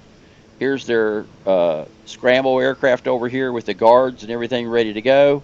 Over here, they've got another radar that they've put in. And And then, those are oh, linked to S-400s to shoot down any air yes, attack that comes in. But couldn't an correct. air attack come in at really low altitude right over those trees and hit this? Well, no, because they built this tower over here that's above the trees. I see. So they have So two they are radars. they are looking out. They are looking out for a Yes. NATO surprise attack then. Yep. Yep. And Yeah. so, and you wait. I can take you on the other map and show you. They have basically a picket line of radars sites that they have been building, and so they've put two more radars. So they had the original shorter radar here on the right, and now they put the new taller radar in there on the left. And Now then are you heading north? What direction are we I'm headed going here? south right now. You're going okay. So the sun is to our right. So this is like Yeah. a morning shot. Noon about. Yeah. Yeah. Okay. So it's and then it was a commercial airfield. Here's the commercial terminal. But And it looks then like it's no longer commercial anymore. I right, don't see. right. Yeah, there's only one or two planes out of here a day for commercial. But these bunkers over here that used to be full of aircraft, they're not Uh-huh. putting aircraft in them now. From what we're seeing on the satellite imagery, they're filling them up with ammunition. And I mean stacking them full because this is our first rendering. And there's the vehicles for moving the ammo Yep, and the fuel. yep. Look And at the, so, oh, you can see the missiles. You can see the right, bombs and the they're in stuff the in right, hangars. there. Yeah. Yeah, you can right. see them in the hangars from here. So Hmm. this is what we've been doing is we've got satellite imagery and reconnaissance imagery and news imagery. And so we've put all that together in the 3D models to represent what's actually set in here. Why are all these experts so convinced that the Russians don't have anything? That's an I amazing. Whenever you talk have to these no people, idea. I talked to these intelligence people yesterday. Oh no, the Russians don't have anything extra. It's like that's all you hear. Right. Well, have you looked? Is the question. Yeah, yeah. So if we leave here and go back to the main menu, and then what I'm going to This is do the is other question is why does everybody think that the Russians are asking for a peace deal when they're continuing to mobilize and build like this? right, This That's makes right. no The sense. Russians aren't accepting it. They're No. not going along with the ceasefire even. A ceasefire against against infrastructure is to the Russians' advantage because then the Ukrainians can't use drones on these airfields up here. right, right. So now we're going to go up here to the north where they have all of the uh, bombers. So this here is that this is where Putin came and flew. And so, and then they tried to tell me that this was crazy. I had people going, "No, Lee, that's old footage. That's from when he was there last year. He wasn't there just today." And I'm like, if he wasn't there just today, how come he's not wearing the same thing he was last year? And how come the motorcades are different? The motorcade from last year was these vehicles, and this is the motorcade from this year. And RT said he was here today. So why, and so why, how he changed clothes in one day and he got two different motorcades in one day and the snow's a different depth in one day? It's no, this is two separate days, folks. And you just can't convince people. They continue to want to believe that this is not what's going on. But when you come down here and you actually look and see what the Russians are doing, and in this particular 3D model, I had to take a few, how should we say, artistic liberties because I don't have the exact tint that the Russians have. It's Uh, close enough. right. So this blue It tint serves its is purpose. right. This Yeah. blue tint here. This So is a these are strategic bombers. Those yeah, are What are Tu these? those are Tu-95s. yeah. So Those are yeah. Yeah, So American. here we yeah. got These are bears. strategic bombers. So where are we on the map here? Are we This is up south of St. Petersburg? we're in the north. This is Oh, okay. the So you That's airfield. the turn. northern one on the Yeah. This Finnish border. That's the right, IL-76 is ready to take This off. is Okay. the right. Karelian Isthmus. This is what 90 miles south of Murmansk. I I'll show you on the map. Yes. Okay. I Yeah. think that's right. Yeah. Yeah. I'll show you on the map here so you can It's see. pretty far north. So That's And of Tu-16. course, these bombers can go over the Arctic and hit the United States exactly. from these positions. And of Yep. course, they're armed with nuclear cruise missiles and hypersonics that can go all the way and take out American cities Right. or American strategic So targets. here's where we Yeah. are.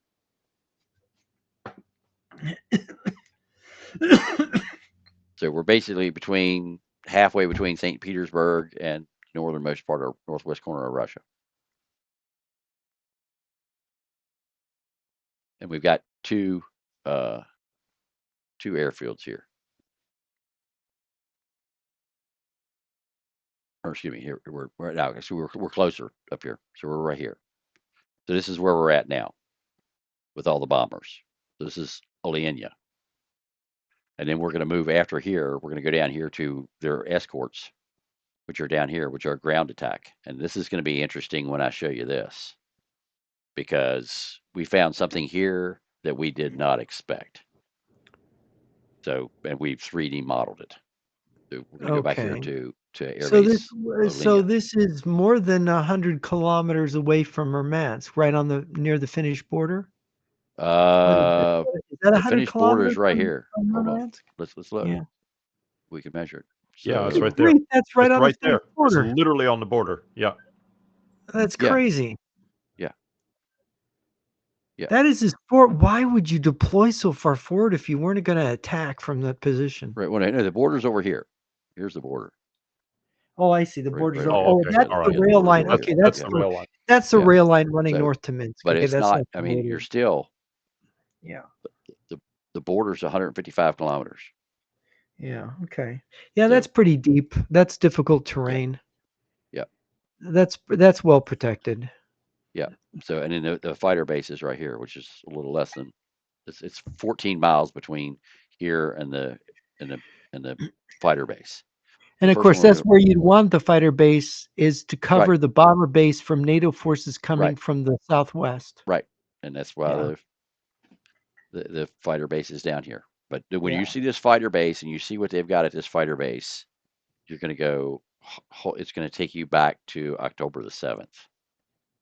Oh, and I meant to mention that. So, October the 7th. That's Putin's birthday. and that's also the day that The day Hamas went into Israel. right, and Putin paid them $100 million 2 weeks before that. So it wasn't just a birthday gift that he had to pay for his birthday Right, he had to gift. pay for it. Yeah. But the crazy part about it is, you remember that Hamas attacked with ultralights. Mm-hmm.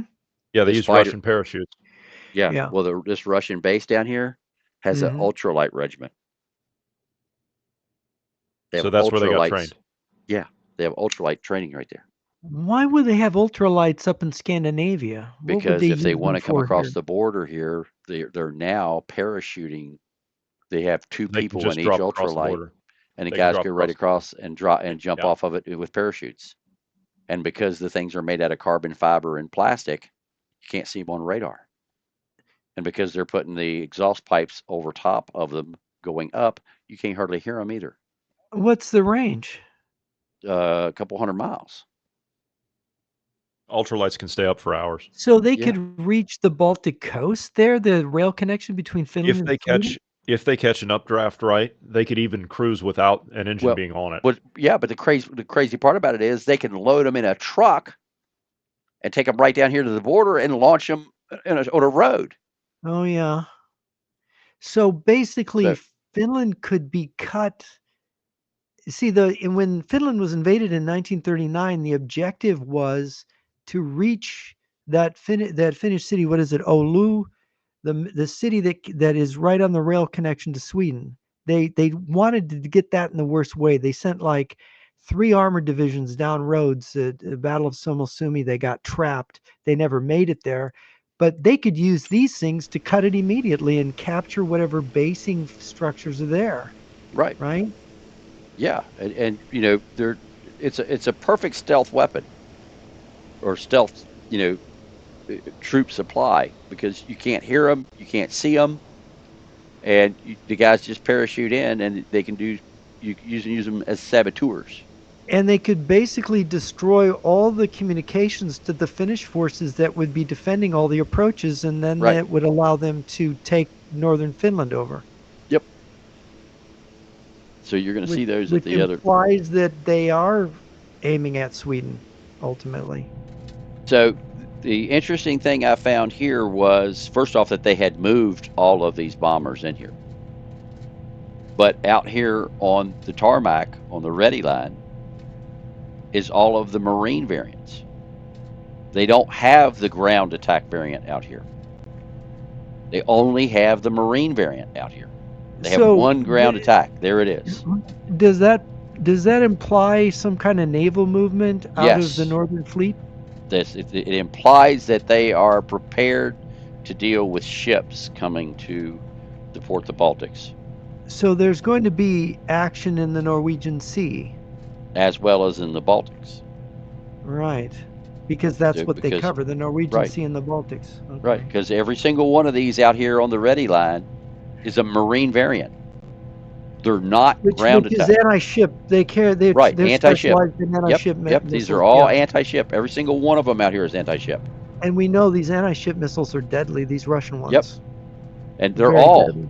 So the only ground attacks are up here in the revetments, but Which down is there going on to the ready line, deny this is going to deny the approach of any aircraft carrier or any surface correct. ships to the Yep, Norwegian Sea, yep. which is The, important, the by the way, for protecting the whole Kola Peninsula from counterattack by the U.S. Navy yep. or the French Navy or whatever, French, British, NATO navies.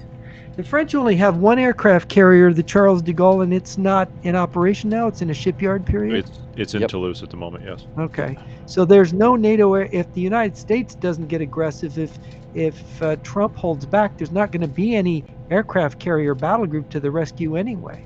Right. I can tell you right now, as of this morning, the only carrier we have out at the moment is the Harry Truman, and he's in the Red Sea dealing with the Houthis. Houthis. Uh-huh. Yep. And the Ronald Reagan is in Japan in port. The rest of them are at home. That's it. Okay, that's pretty insignificant naval air cover. Correct. Uh, and when does the yard period for the de Gaulle end? Does it get out to sea before September? I'll have to double check that. Yeah, I don't know. doubt that, considering how many problems. I mean, I just read a report before we went on the air about the new uh, French armored personnel carrier that they spent those billions of dollars developing and so on and so forth. It doesn't work. What is It that? Some doesn't kind do of surveillance sabotage? and it doesn't fight. It's like a show for the old gun that the French made. The British just had the same problem. They took delivery on 30 new APCs, and they don't work. Yep. They don't And have see, it. The weapons on them don't work, or what? the And what? weapon systems, No. the surveillance systems, the systems don't work together. It's a complete cluster. So you don't have mechanized infantry with them. You Nope. just have basically an overglorified, expensive truck. I don't even think Basically, that they even work as a truck. They've got problems with the transmissions. They've got problems with the vision systems. They've got problems. And see, these are all the ground attacks. See here? They've got all these set back here on the tarmac. What are these Sukhois? These are the Those are Tupolovs. yeah, Tupolev. Those are Tupolovs. Yeah. Those are what, medium bombers? They're supersonic. Supersonics. Yeah, but I mean, you got heavy bombers, medium bombers, and fighter bombers, right? Yeah, I would consider those probably a heavier bomber. Those are the more medium range. The Tu-160s are the LRAs. Okay. Although that's a strategic bomber there on the right. Yeah. That prop-driven one. Yeah, Yeah. that's 95. And those are transports. Those are Yeah, are those two transports. there are transports, right? And that's how they're Yeah. getting the troops and see they're Yeah, we'll see flying the because in the helicopters. satellite imagery, that's the other thing. We represent exactly what the satellite imagery shows at the moment we take it. So at the moment that we took this photograph, we've got a bear coming in and a Tupolev going out, and then up here we had a IL-76 getting ready to take off. So at the moment that this photograph was taken from satellite imagery, we had 3 aircraft in transit. So a transport getting ready to take off, a supersonic getting ready to take off, and a Tu-95 coming in. Tu-22 are what those are, Jeff. Yeah.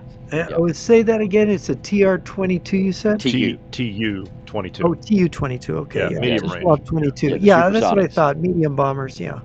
Oh, you were talking about the range. I thought you were talking about the Oh, size of the bombs to carry. No. Yeah. Yeah. Yeah, it's a heavy bomber. Strategic bombers have the super long range, and the medium bombers Yeah. have a medium range. All right. So we want to go from here. We're going to go down to the next airfield down.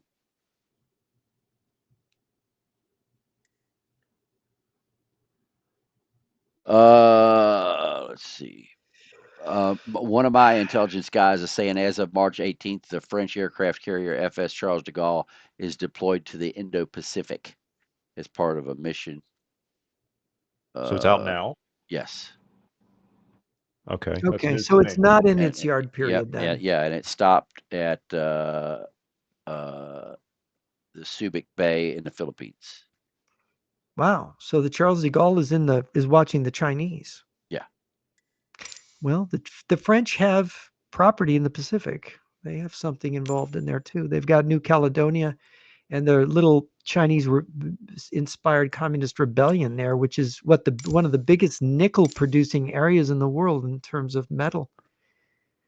I think New Caledonia is a huge nickel production. Yeah, and I was shocked when I found out that the new requirement for all Chinese ferries, not only to be able to carry tanks on all Chinese ferries, but they have to have enough fuel capacity to reach the west coast of the United States. Okay, that's what I was asking. I've asked a couple experts here on these new Chinese barge mulberry type ships, what the range on them are. Is your understanding that those can reach the West Coast too?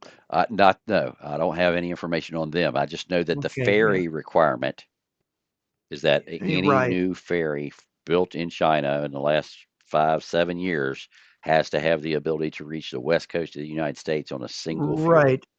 Yes, and carrying when I tanks. saw that, I noticed that like 9 years ago when they were discussing the Type 71 amphibious transport. Here they're discussing an invasion of Taiwan, and it showed their range as being able to reach the west coast in one jump. And I thought that was very peculiar. If your target is Taiwan, why are you making amphibious transports that can reach California? Right. Right? That was a giveaway to me. And then all of a sudden they started hiding that range. You weren't Yeah. able to find, initially they that was published and then it was like you couldn't find anything on the range. Yep. So now on this airfield, we've got both fighters and ground attack aircraft. So we've got a combination of aircraft here. And again, the bunkers are full and they still have aircraft setting out on the tarmac. And it's insane the amount of fighters and stuff that they have here. They also have an S-400 site off to the east of this site as well. Yeah, they need to protect it. Yep. And so they've got the fighters sitting here, and they've even got them back here on the tarmac going back to the administrative buildings. They've It got doesn't so look many like the planes. border between Canada and the US or Mexico and the US, does it? Nope. And so here, there's 5 aircraft sitting right there. But when we started going up through here and started looking at the satellite reconnaissance imagery, we started noticing they started stacking trucks in here. And again, they've done the distributed fuel. So they've got fuel at multiple locations and they're using the small tanks as opposed to the large Okay, tanks. what's the logic of the small tanks versus the larger If ones? if a bullet or a piece of shrapnel hits a small tank, it only leaks out of that one tank. So if Okay, you have a so bunch of that small means it's tanks, it's it's what you want when you're about to go into combat conditions. exactly. So you And what they replace the do larger is tanks with the smaller ones. right, and they cut off the valves on the fronts of all the tanks, and they only open a valve when they're pulling fuel out of it.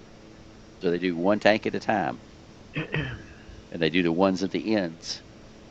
And so when they open a valve, they take it out of that tank, and then they close the valves So back so shut. where are we now on the map? We're just south. We're 17 miles southwest of the last airfield. This is the fighter escort base that we talked about that protects the bomber base. So Okay. you saw All right. distributed fuel there. They've put Yeah. more distributed fuel here in the parking lot. Yeah. Okay. I noticed this is not quite as heavy as the bases further south with their No, loads it's of. it's not. Yeah. But when we were doing the reconnaissance imagery, this is what shocked us because we got to this one hangar here Uh-huh. and they had ultralights sitting outside. Well, that's what you were talking about. There's a there's a Right. there's a paratroop mission coming here. Paragliders. Yeah. Yeah. And you know, these are full blown ultralights. Oh, they are. Yeah. They're not Oh, I paragliders. see. They're ultralights. Yeah. They're Wow. two There seat they are. Yeah. ultralights. And the crazy part about it was I just saw a video of the Russians the other day training with these. You know what? I suddenly it occurs to me that they would use those to actually attack and invade NATO airfields, wouldn't they? Correct. Because you can That fly would be right for air. over. Yeah. You're not going to see it on radar, No. And you could land.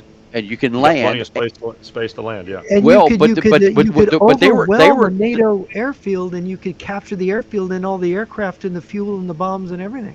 right, but they weren't landing them. The guy in the back had a parachute on, and they were flying over parachuting guys out of the back. So it's like they wanted Wow. to fly in to infiltrate for saboteurs, Yeah. and then Blow come up the back and pick fuel, up blow more. up the ammo. I see. Yeah, blow it all Well, up and then go. Get and go. So a commando raid on an air base to neutralize it. Right, Part of a surprise attack. right. And I was like, wow. And then I got to see the video imagery of the Russians actually training with these things the other day, and the guys were jumping out of them. I was like, this is so it's just crazy. the size of them. So it's a pilot and a passenger, correct? Yeah. That's all it is. Just a So yeah, two-person craft. Okay. yep. And it's And you said the stealth. range was 200 kilometers or miles? 200 miles. Wow. Well, that covers all of Finland. Yeah. And so here they've been All stacking up. the They, NATO air bases. and this is the thing. They've brought so many trucks and so many, and again, more distributed fuel. Okay, and they have so much supplies in here that they've got to put shipping containers outside. The warehouses are full, and there's a bunch of warehouses here. So they're stocking this airfield up as well. And you And have to again, have, when they're fighting a war against Ukraine and you can have this kind of buildup here, you've got to have tremendous production. yeah, In your estimation, what's been the build-up time for a place like this? Has this two been years, 6 months to a year? 2 years, 2 years to get it to this. And then when we go to the Cheyenne, the what I call the Kaliningrad Cheyenne Mountain, their underground facility, and again, they're at this air base, they're they're they're putting in uh, additional equipment in addition to the aircraft and so on and so forth. They're putting in additional radars because this airfield didn't have a radar before. So what they did was they got electronic warfare. So here they've got a direction finding, an RDF, and an electronic warfare truck right here. So if you're familiar with the Russian electronic warfare truck, there's the differential antennas, and these are also direction finding antennas. So they've got direction finding antennas and jamming right here that they've put on the runway. Okay, and then down here they've got long range radars and a tactical radar. So they've got two long range radars, which are over here, and then over here to the right they've got two tactical radars or three tactical Now, I have radars. a question. You had mentioned that the Russians were training their bomber pilots to drop tactical nukes, presumably No, no, on the airfields. Belarusians are training their pilots in Russia I see. to drop So the tactical Russians nukes. don't want their fingerprint. They want to make sure that the Belarusians are the ones guilty of using the nuke. So if there's a retaliation, it comes against Minsk rather than Well, against it's Moscow, a That's our it's doctrine. We well, retaliate against whoever launches. right, right? and so Okay, so what type of aircraft, what type of bombers are practicing? Belarusian there's bombers are it's practicing. fighters, fighter bombers. They're going to use So fighter bombers to drop tactical nukes. yes, yep, because it's fighter pilots that they're training. They actually announced that in the press conference around Christmas time. So the range on those, that means that their plan is to use the tactical nukes against forward areas, not rear Yeah, areas. right. Right. But see, then Because the again, range is less. So they they will attack forward airfields, forward missile and anti-aircraft systems, right, and you won't right? know that it's a tactical nuke because it's just a fighter flying at treetop level, and they're already trained. Yeah, that's They right. start they started Yeah. training, and when I say Christmas time, I'm talking Christmas time of not this past year, the year before. So it's been a year and 3 months, so They're 15 trained to months. come in low and hot at treetop level and Right, deliver nukes against the forward NATO basing areas. right. And what they're done is we know that they're doing a lot of explosives because they are stacking up the ammunition in these bunkers over here. So they're not putting aircraft over here; they're putting ammunition over here. And you can see that where they've even filled in. I mean, look at that tarmac right there. You're not going to have airplanes coming in and out of those hangars with that stuff So sitting there. does NATO have aircraft stacked forward in Poland to bases these fighter bombers could No, reach? they, they, Okay. they've pulled everything back. They have, and I've got the. I don't show it, okay, but I have the 3D maps of the Polish air bases, and Uh-huh. they're these air bases have way more aircraft than what the Poles do. Way more aircraft. So And NATO there's must no have and this, all of the Polish aircraft is yeah. inside of hangars. There's And it's no mostly extra helicopter. outside at Is it all. mostly helicopters that they have in the forward basing No, areas? they have some fighters, but you know at an air base you can expect 25 or 30 fighters.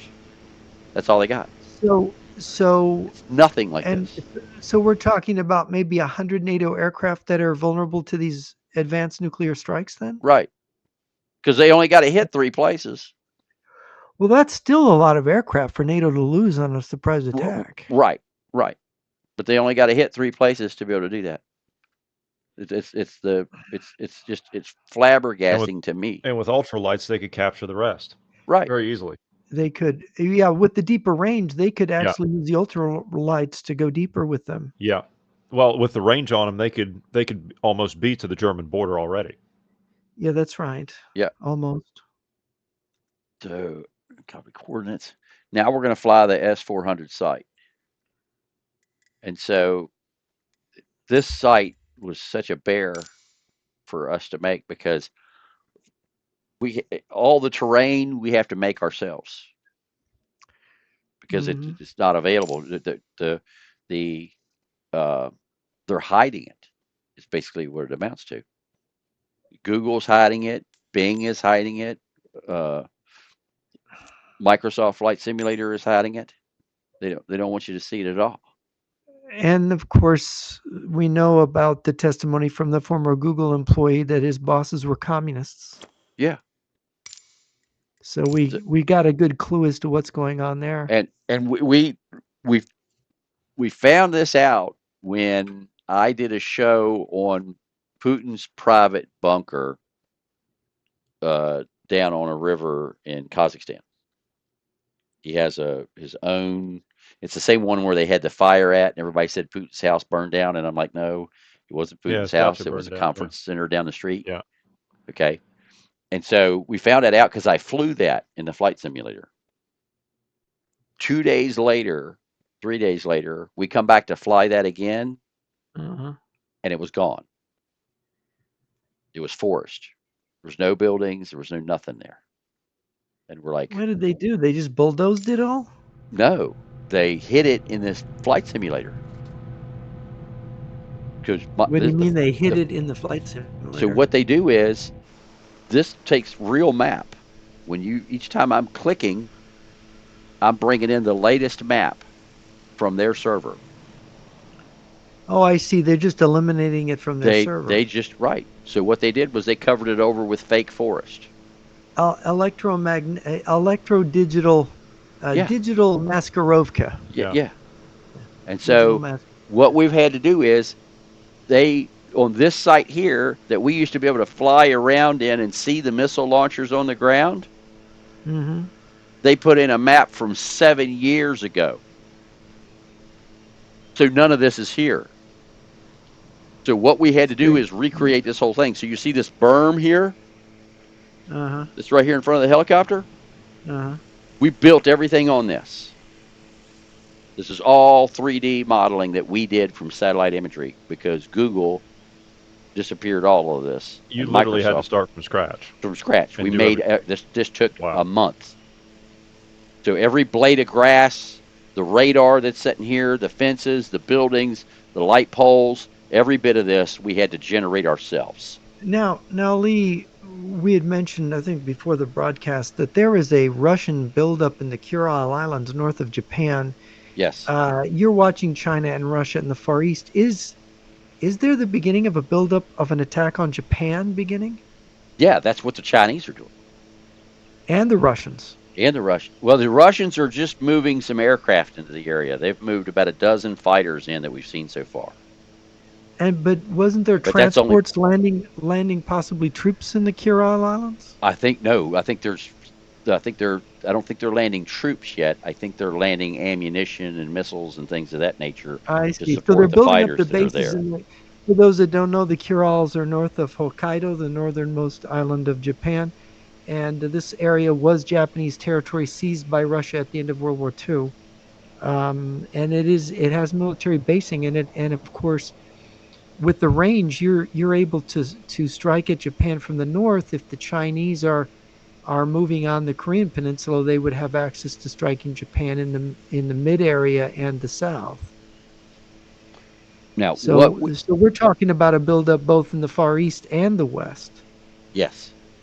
Well, And if what so you had was correct about the 300,000 that the Russians are holding over there, that would be a part of that.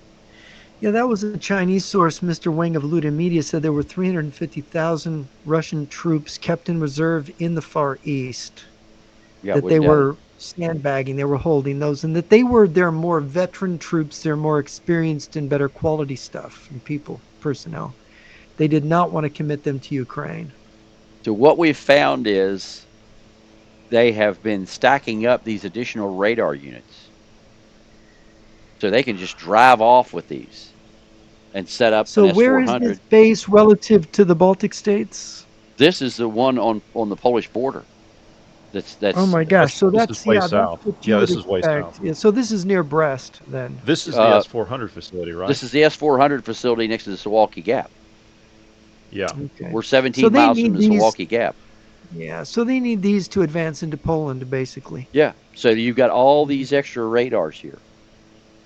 Okay. And when it was first built, there was just this one site when we started watching it, and it had a few more missile launchers down here, and they had that facility right there that they were building. And we're like, well, this is interesting. It's funny, for all this, the Russians are not going to be relying on satellites, are they? This is all No, ground stuff. right? Does that imply they're going to start attacking satellites at some point and just using EMP, like They X-ray could, radiation warhead to just destroy but the whole space they satellite found out system? that if you do that, it destroys all communications on the Earth for a month. So it's Right, but since they've got all this arranged on the ground, doesn't that tip the scales and give them the advantage? yeah, it Wouldn't they does want definitely to gives them an knock out? advantage. Yeah. Yeah, it definitely gives them It an would basically, because NATO really and the United States are very reliant on the satellite intel, aren't they? right. So here they've started moving in more radars and more missile launchers. And a lot of this stuff we don't have. We don't have Yeah, models of this. because we use satellites, Right. And right? We don't invest in this because satellites. But this is what I'm thinking.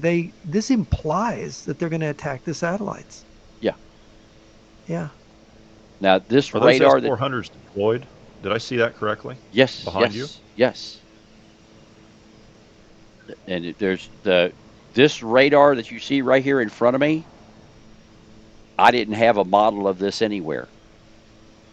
And I found this model from a company that made this 3D model, and then I had to send the 3D model to Australia and have it converted into a software format that I could bring into this 3D model. And when we actually dropped it in here, this model is so detailed that it was a mile tall. We had to scale it down to bring it in here because the resolution is so high on that model. Just that one artifact right there, I've got $250 just in that one model. to show you the effort that we go through That to that's bring that's you. huge. That's a That big is piece of that is equipment. that is Yeah, very large. Yeah. Yeah. yeah. And the crazy part about it is they only need one. There's three here. Are Um. these wh- just quick question? Are these the same ones that they deploy in around the S-400 sites in Kaliningrad? Yes, Okay. that's Do why these we have were over the willing to. horizon?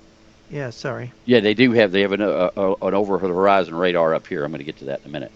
Yeah. Okay. So as you can see, this place is set up. There's S400s in here that are erect and ready to go, and then they have other radar here, and then they've got two more of these big clamshell, which we call these clamshell radars. They've got two more of these clamshell radars right here, and they only need one. That's all they need. This is really ugly. And again, this is the one that's 3.5 miles from the Polish border, and so they've And upgraded the these place radars can see, practically what, 300 20 miles. kilometers, 300 miles, but not with the curvature of the Earth, though. No, that's what this other one over here is. I'm going to show you that one Okay. now. And then they've built this underground bunker right here. Uh-huh. In case they get attacked, they got a place to run and hide. And then these are their microwave surveillance towers that you're seeing right here on the right. And then they've put more radars up here. And it again, the number of spares, they only need one radar like this, okay, and one of those big radars. That's all they need. There's 12 of these little radars here. Which implies they're going to be forward moving them They're with going to the Right, move troops. forward. Yeah, that's Yeah. right. right. Now, for the Which over the means that horizon this is radar, in a, yeah. Okay. Yeah. this is it right here.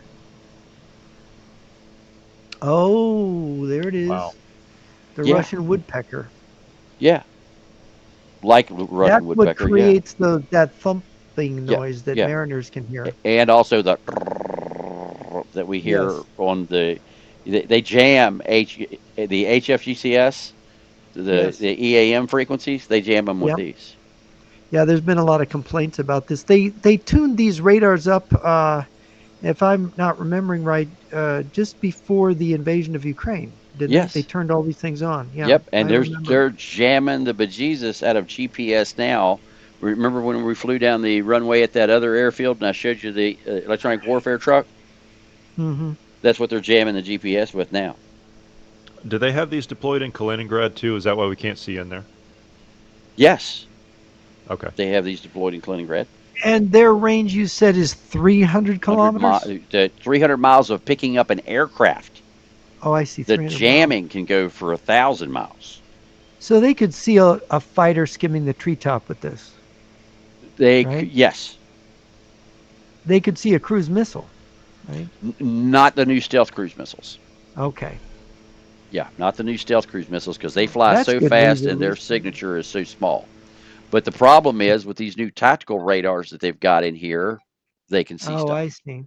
That's why And they're adding. what about intercepting drones? Can drones get Yes, through to oh these yeah, yeah, positions? they can see drones too. But they this radar can see drones and this radar can see drones and this radar can see drones. What do they got in these bases to shoot down drones? Do they have that They capability? have they're putting pansiers around here, and then they're also putting the Tor And because those are effective against drones. yes, there's a Tor at the other end.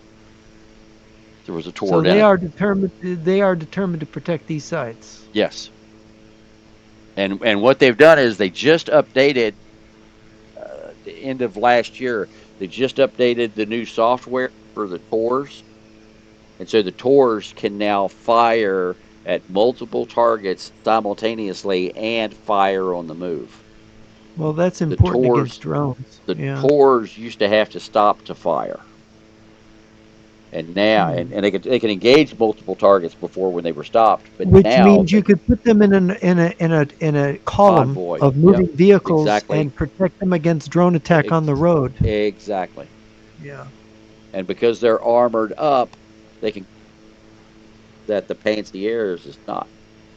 The Pansier S1 is not armored up like the Tor is, and now they've already moved Tors up next to Vilnius.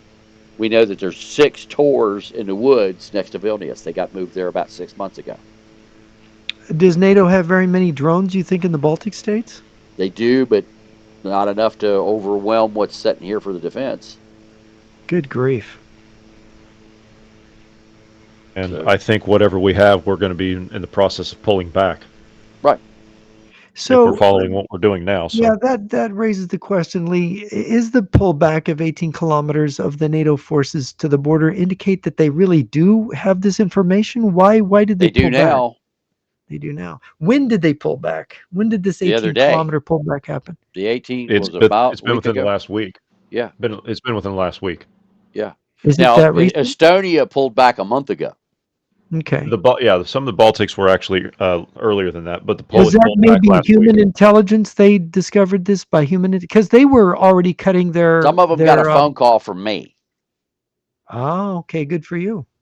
Yeah, some of them got NATO got a phone call from me going, guys, watch this show.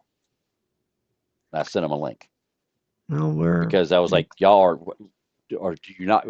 What shocked me was when I called a NATO commander hmm and I showed him this S-400 site and hmm he's in charge of this area and he didn't know it was there.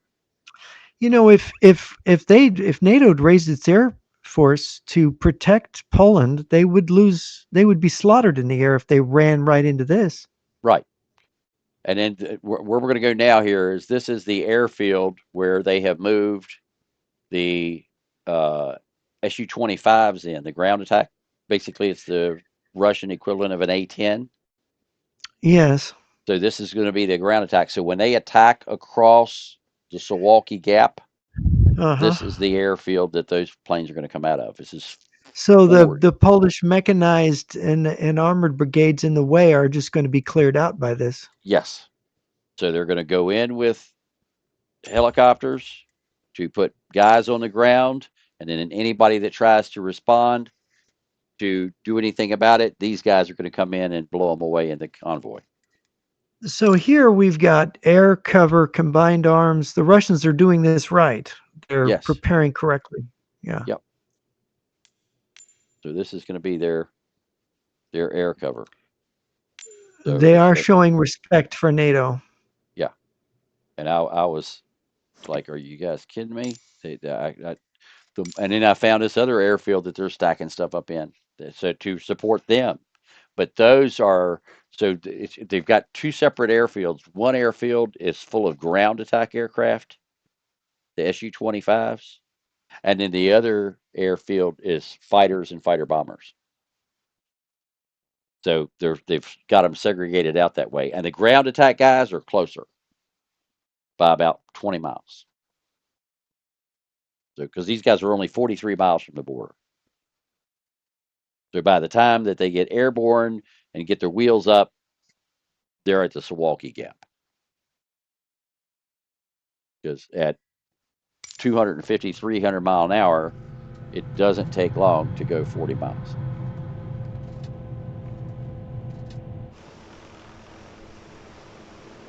And we just finished this model here just a couple of weeks ago. This was a bear also because of the number of bunkers. And again, distributed fuel and new fuel tanks and underground tanks. Uh, Lee, when you present this to NATO commanders and other people in NATO countries, do you get any pushback on this? No, no, I have nobody has. The only response I get is, "Oh shit." Uh-huh. Well, Yeah. the response that you got about NATO not being an intelligence organization is defensive. I've gotten the same responses many times from many different people. Yeah, but this guy's a It's not commander. uncommon. You see this guy on the news. I mean, I'm not going to say his name, but Yeah.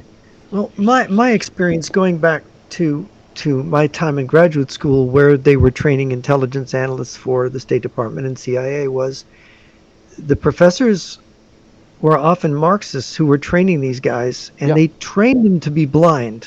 I watched it. I saw it in person. I could tell you stories, peculiar stories, where you weren't allowed to ask certain questions, and certain assumptions about the communist bloc were automatic, which were wrong assumptions. And I confirmed that. And I've told Johnny some of the stories, and it's this is not a surprise that we're blind. People think the CIA are supermen and they see everything. No, they don't. They're the gang that can't shoot straight. They're closer to Maxwell Smart than they are to James Bond. Right. And so what they've done is these guys have filled up all of these bunkers down here. So these are all full of planes, and there's a bunch of them. And these are ammo. You see the chain link fence around the outside of it? That's ammo, Yes. missiles, bombs, so on and so forth. And again, it's they're getting ready for war. They've got distributed fuel, and they're building these on the parking lot. It's it's absolutely insane what we're seeing at these airfields. And then over here, they have brought in a lot more.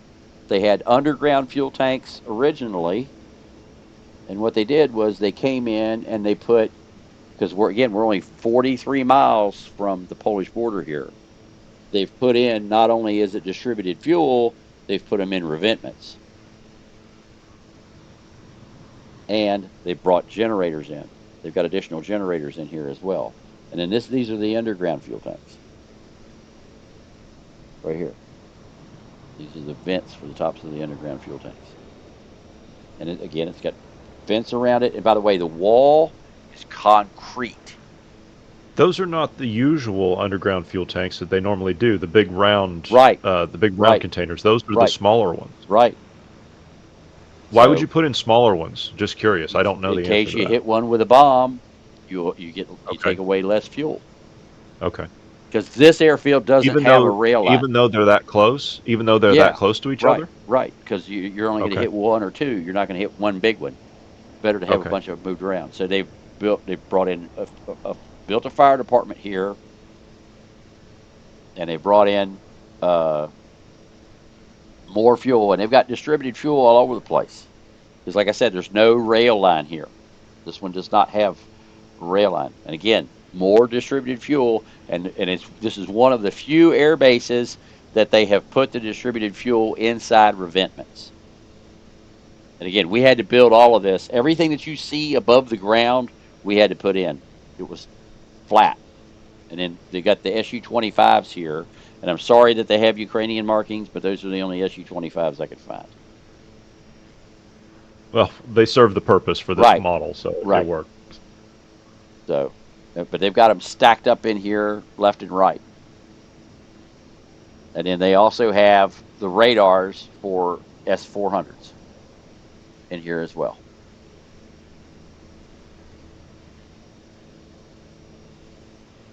And they're just plane after plane after plane.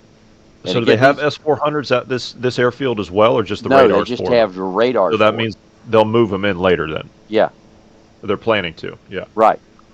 Or to provide the protection, and they can fire the missile from somewhere else. That's fair See, too. Yeah. Yeah. they've got them set them up on top of the revetments, and they've got 10 radars here. They only have 3 deployed, and over there is a Tor. They've got a Tor air defense So it's system. set up for anti-drone as Yeah, well. yeah, they got a Tor set up already over there. Excuse me, they got 4 radars deployed plus the Tor, and then over here they've got more truck set up over here. And then back over in the storage here is where they have more of their radars. But what I've noticed is they have stopped uh, putting up chain link fence, and now they're putting up these solid concrete walls. That's like a foot thick solid concrete wall. You get back over here, and they've got more radars stacked up back over here. And these are, again, more bunkers for ammunition and equipment and truck. And it's heavily guarded. It's got a guard tower, another Tor sitting there on the ground. Actually, there's 2 more Tors sitting there. Here's another tour. Look at all those trucks. My Right. goodness. And then again, this is 40 miles, 43 miles from Are Milwaukee County. those those are troop transport trucks, aren't they? Yes, they got troop transports and flatbeds, and we have both variants. So we, I have to use a Marine Corps truck for the flatbeds because I don't have a Yeah, yeah, Kamaz in a flatbed. yeah. But there's it's the truck is representative of what it is, whether it's a cab over, a conventional, a flatbed, or a troop transport.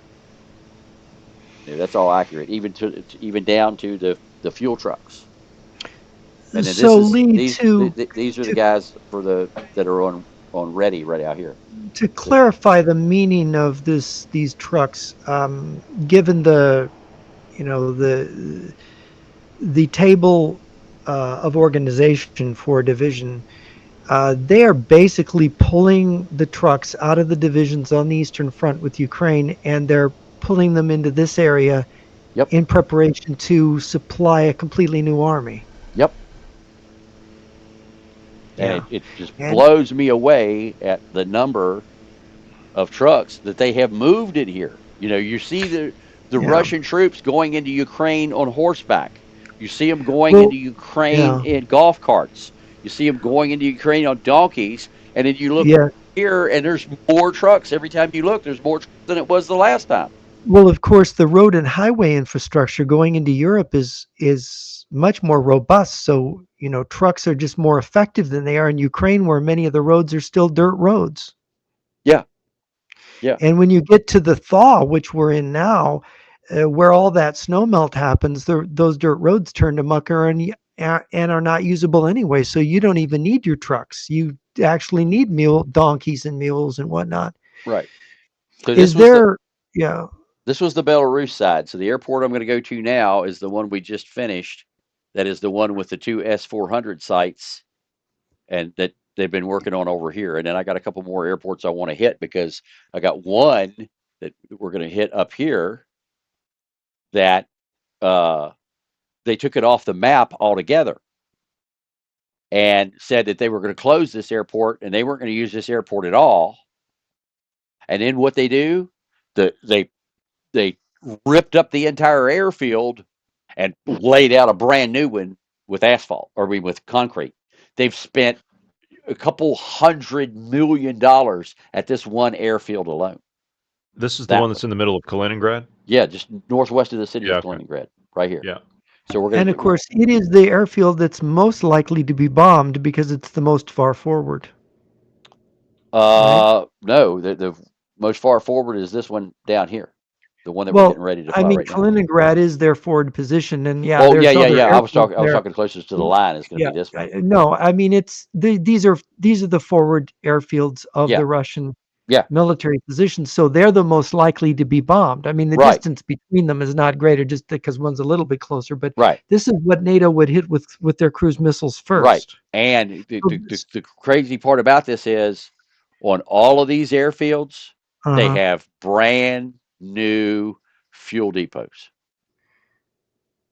All of these With the airfields. small tanks. Right. Well, they put in big tanks and then they have a bunch of distributed fuel as well. I see. So now the logic, I don't fully understand the base construction. The logic of replacing asphalt with concrete, is spending all that money, is that it's easier to repair the airstrip after a strike against it. Is that No, it? it's smoother and it's more durable and it will take the weight of heavier aircraft. Oh, You can put a heavier aircraft on so you can concrete. land medium and heavy bombers on it. Absolutely, and they're landing uh, Troop transports. IL Yeah. 76 in here. There's been this airport right here has had three IL 76s just in the last week or so. For bringing in light vehicles, Yep, and those are very heavy and transport. Yeah. helicopters and all kinds of stuff. Right. Okay. So concrete, yes, concrete you need to support the heavier. Yep, Yeah. Yeah. That makes sense. and they keep bringing them in here. And then we just finished this map, and it's got a couple glitches in it. So if you see an airplane that's weird or something, So We'll the fix that. implication is that during the first stages of this, they're going to forward airlift troops into the Kaliningrad sector to get the jump forward out of it, right? I think they have already got the troops there, and I think But they're that going to bring more. They're going to bring reconnaissance vehicles in there in large numbers, aren't they? I think they've already got that lined up. I think they And you can already see have the this from. helicopters. Yeah, we've been watching the But I mean the ground vehicles. Do they? Is there indication they've moved a lot of reconnaissance vehicles into Kaliningrad? no, because Kaliningrad already has them. They've had them here. How? What do they have? A battalion or two worth of They recon have, vehicles? yeah, the most of the recon vehicles that have been brought into Belarus.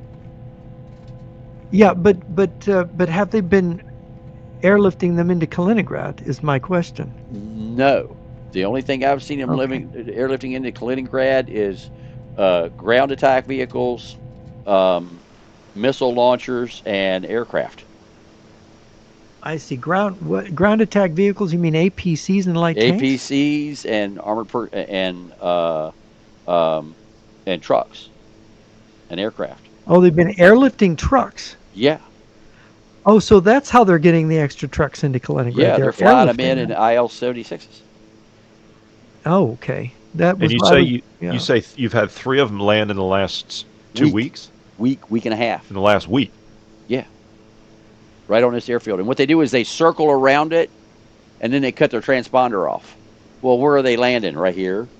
A couple hours That's later, typical. you'll see Yeah. them come out Yeah. of here and the transponder's back on. So here is the S-400 site on the south of this airfield. You've got another S-400 here, and I think they've got 12 launchers down here. And so they've got their big radar, clamshell radar down here. And we just finished this model at 5 o'clock this morning, 4 o'clock this morning. I've been pushing for. We've been over a week doing just this one airfield because this is months and months and months of work to do it. They brought more fighter bombers in here and more fighters. You can see them down here on all of the uh, hangars. And then they have put in a brand new fuel depot, and then look at all the distributed fuel they put in here. And this one even has the underground tanks and the above ground tanks. And they just redid this with the underground tanks and the above ground tanks. And they've got a rail line to bring fuel in here. Plus, they've got all of this distributed fuel. I mean, they got distributed fuel over there, they got distributed fuel over here, you got revetments in between the distributed fuel. There's 12, Look at all that. right, Goodness. there's 12 fuel trucks here. On this one airfield, there's 12 fuel trucks. And then they've got supersonic bombers in here. And again, Well, those these are bombers suck a lot of fuel given right. their Yes, range. they And do. they're the They do. well, they got tractor trailers to do it. And then this is the craziest thing you will ever see in your life. Look at the size of this helipad. You can see this thing from space. The H alone is large enough to land 7 helicopters on just the letter H Why would you need a helipad that big? for Mi-26s. And the Russians can have 5,800 troops airborne just in Mi-26s. Forget Mi-8s, Mi-17s, Mi-35s, Mi-24s. And this is exactly to scale. Hmm. You can land 4 Mi-26s on this thing at once. It's the biggest helipad on Earth as far as I know. So you can refuel them here. They can Yep, go off and do their business and come back and refuel and go back yep, and do their business again. yep. And And you've so got they've, the ammunition and fuel here to make yep, sure they can do multiple missions a day. right. And there's Yeah. millions of gallons of fuel here. And then they put another S-400 site at the north end of this runway. So they're planning on this being a strategic. This is the closest airfield to the Suwalki Gap on this side of Kaliningrad. And that's why they got three clamshells here and they've got two S-400 sites here.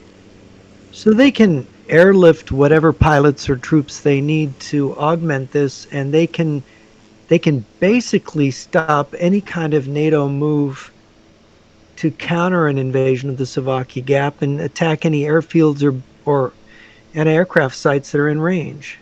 Yes, within 300 kilometers of here. And there's six S-400 sites just here in Kaliningrad.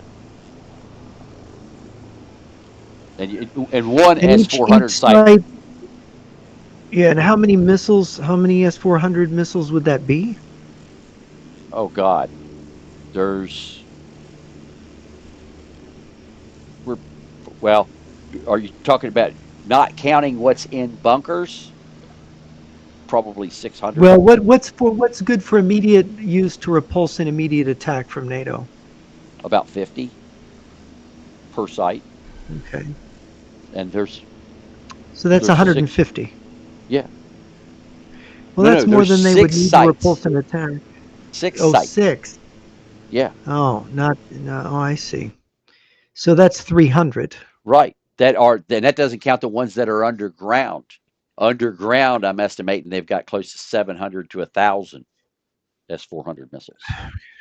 So NATO, in other words, if NATO has less than 500 aircraft available and they couldn't coordinate them from different nations in one strike, NATO can't No, use air no. assets There's against no when you Kaliningrad at all. no because when you go and you look at the map, let's go look at the map here real quick.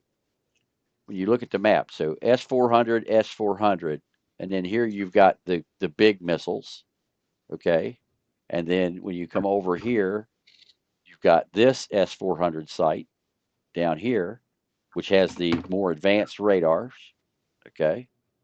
Then so that's your third one. You've got another S-400 site here. There's your fourth one. You've got another S-400 site here. There's your fifth one, and there's another one here somewhere. Oh, you got the coastal battery up here. That's your sixth. That's six sites. And then when you talk about, well, how many missiles do they have?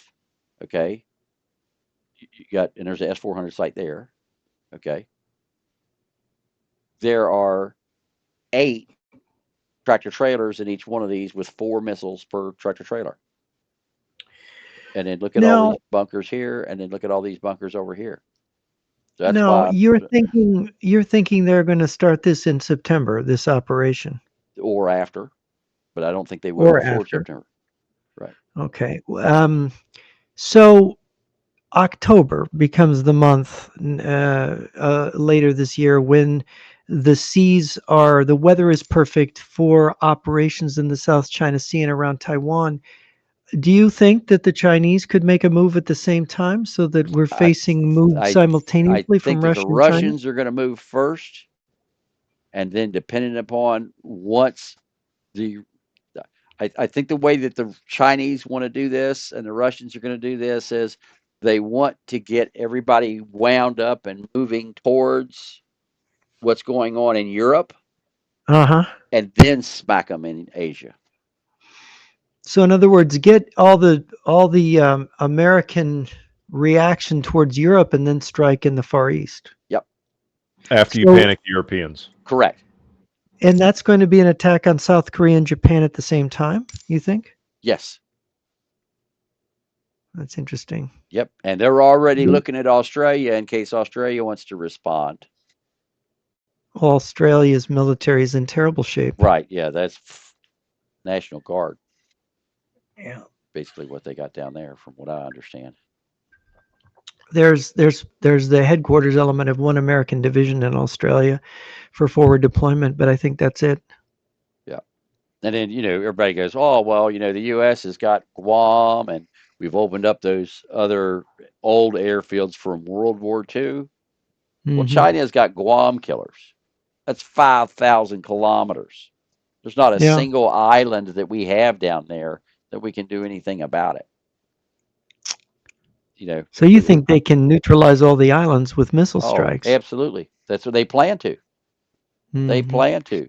And And their and missiles are accurate enough to strike the defensive missile bases and yep, anti-aircraft and anti-ship missiles there. yep. And then now Really? Korea has all of their hypersonic missiles. So, you know, that's basically a morphed version of the Chinese and the Russian hypersonic And the missile. North Koreans serve the same kind of purpose, I assume, in terms of nukes that Belarus serves in Europe. That if Yep, they wanted to use nukes, they'd have the North Koreans do it so that they would take that exactly. kind of. Right. Yeah, Exactly. that makes sense. That's why the Russians gave the North Koreans nukes. Yep. And that's why the Kim Jong Un is riding around in a presidential limousine from Putin. His Yeah, whole his whole motorcade. I had a chance 25, 24 years ago to talk to an official from the International Atomic Energy Agency, the AIEI, and he actually I was talking with former Defense Secretary William Perry and some other officials at this event, and this guy from the International Atomic Energy Agency who'd been an inspector in North Korea came up to him and asked him the question of whether or not the power lines running from the North Korean nuclear program to Pyongyang carried power in or out of the project. And Perry said to him, "Well, I'll have to check on that. I don't know." And he got this big grin on his face and he scurried away. So I chased after him because I could tell he knew the answer. Right. And I caught up with him and I said, "Hey, you knew the answer to that question you asked Secretary Perry." And he said, "Yes, I did." And I go, "Well, which way does the power run?" And he goes, "There is no power. The lines are dummy." And I go, "What do you mean? You mean you mean that the North Korean nuclear program is fake? They didn't make their own bomb?" And he nodded his head. He said, "Oh, the North Koreans are very clever." And I said, "So the Chinese gave them the bomb?" And he shook his head. And I said, "The Russians gave them the bomb?" And then he wouldn't answer. Right. And So he just here is repeated, "Oh, they're very clever." Yeah. yeah. So here is this airfield that was supposed to have been destroyed. This was supposed to have been turned back into farmland, and the fine folks Hmm. from Microsoft built a forest over it. Okay. Good So grief. here So we've got Microsoft is basically infiltrated by Russian agents it covering for Very their sure looks closely. like deployment. it. Yeah. Yeah. Yeah. So here they've got the Mi-35s sitting here. They've got extra fuselages, plus they've got active Mi-35s. Back here in the back, Well, they've those got look like they got strategic bombers there too. they do. And so here we've got more of the ground So attack those are aircraft. those blue things are fighter bombers. Yep, Those are these are MiGs. fighter bombers. Yeah. Yep. And Yeah. so they've got, and there's one. Very This pretty. Is is that really their color that they have this blue yes. so they Yep. look like Yep. so they're camouflaged so they look like part of the sky. Yep. That's clever. And here, what I'll show you is the great part about this is on this particular model, we didn't build all the ground terrain. We dropped the ground terrain in over top of what is actually here. Okay. So this is what is actually here. So if I lower my Uh-huh. altitude down, I will actually drop through our masking. And this is what they want to tell you is here. Mhm. So this is what, if you look at it It's from really Microsoft, Oh, good they took grief. everything off the map. yep, Good grief. they took It's actually 100%. not there. Right, it ain't there. Wow. But this is what's You know, actually here. we're gonna have trials of people when this goes down in this country that participated in this. But this is, I mean, this satellite imagery right here is from October. So these, we have a fighter on top of every single fighter. We go through it painstakingly to identify each one. But look at the fuel. Yeah. Okay, and again, Yeah. we've got distributed fuel all over this brand new fuel farm. These are million-gallon tanks over here. These big ones. Yeah. There's 3 million Each one right of those there. is a million. 1 million gallons. Look at the tanker trucks. Look at how big those tanker trucks are. Yeah, That's crazy. Yeah. yeah, And there's the railroad. That's a There's the railhead right there. yeah, railhead. Yeah. yeah, and The yeah, line ends right there. right. Yeah. That rail line was only made to service this base. That's right. Exactly, exactly, and it's new. And then you've got again distributed fuel. You got distributed fuel over there. You got distributed fuel over here. And then they got so many aircraft here. They got them sitting on the tarmac over there. They got them sitting on the tarmac over here.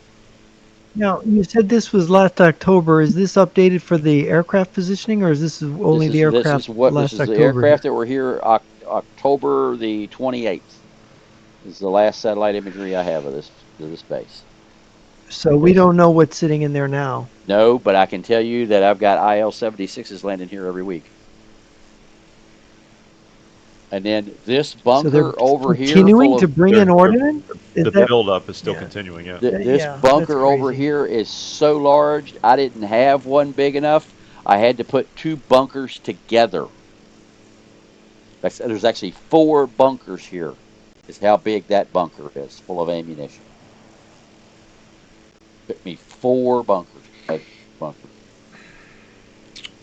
huge, an Did we ammo crash? bunker.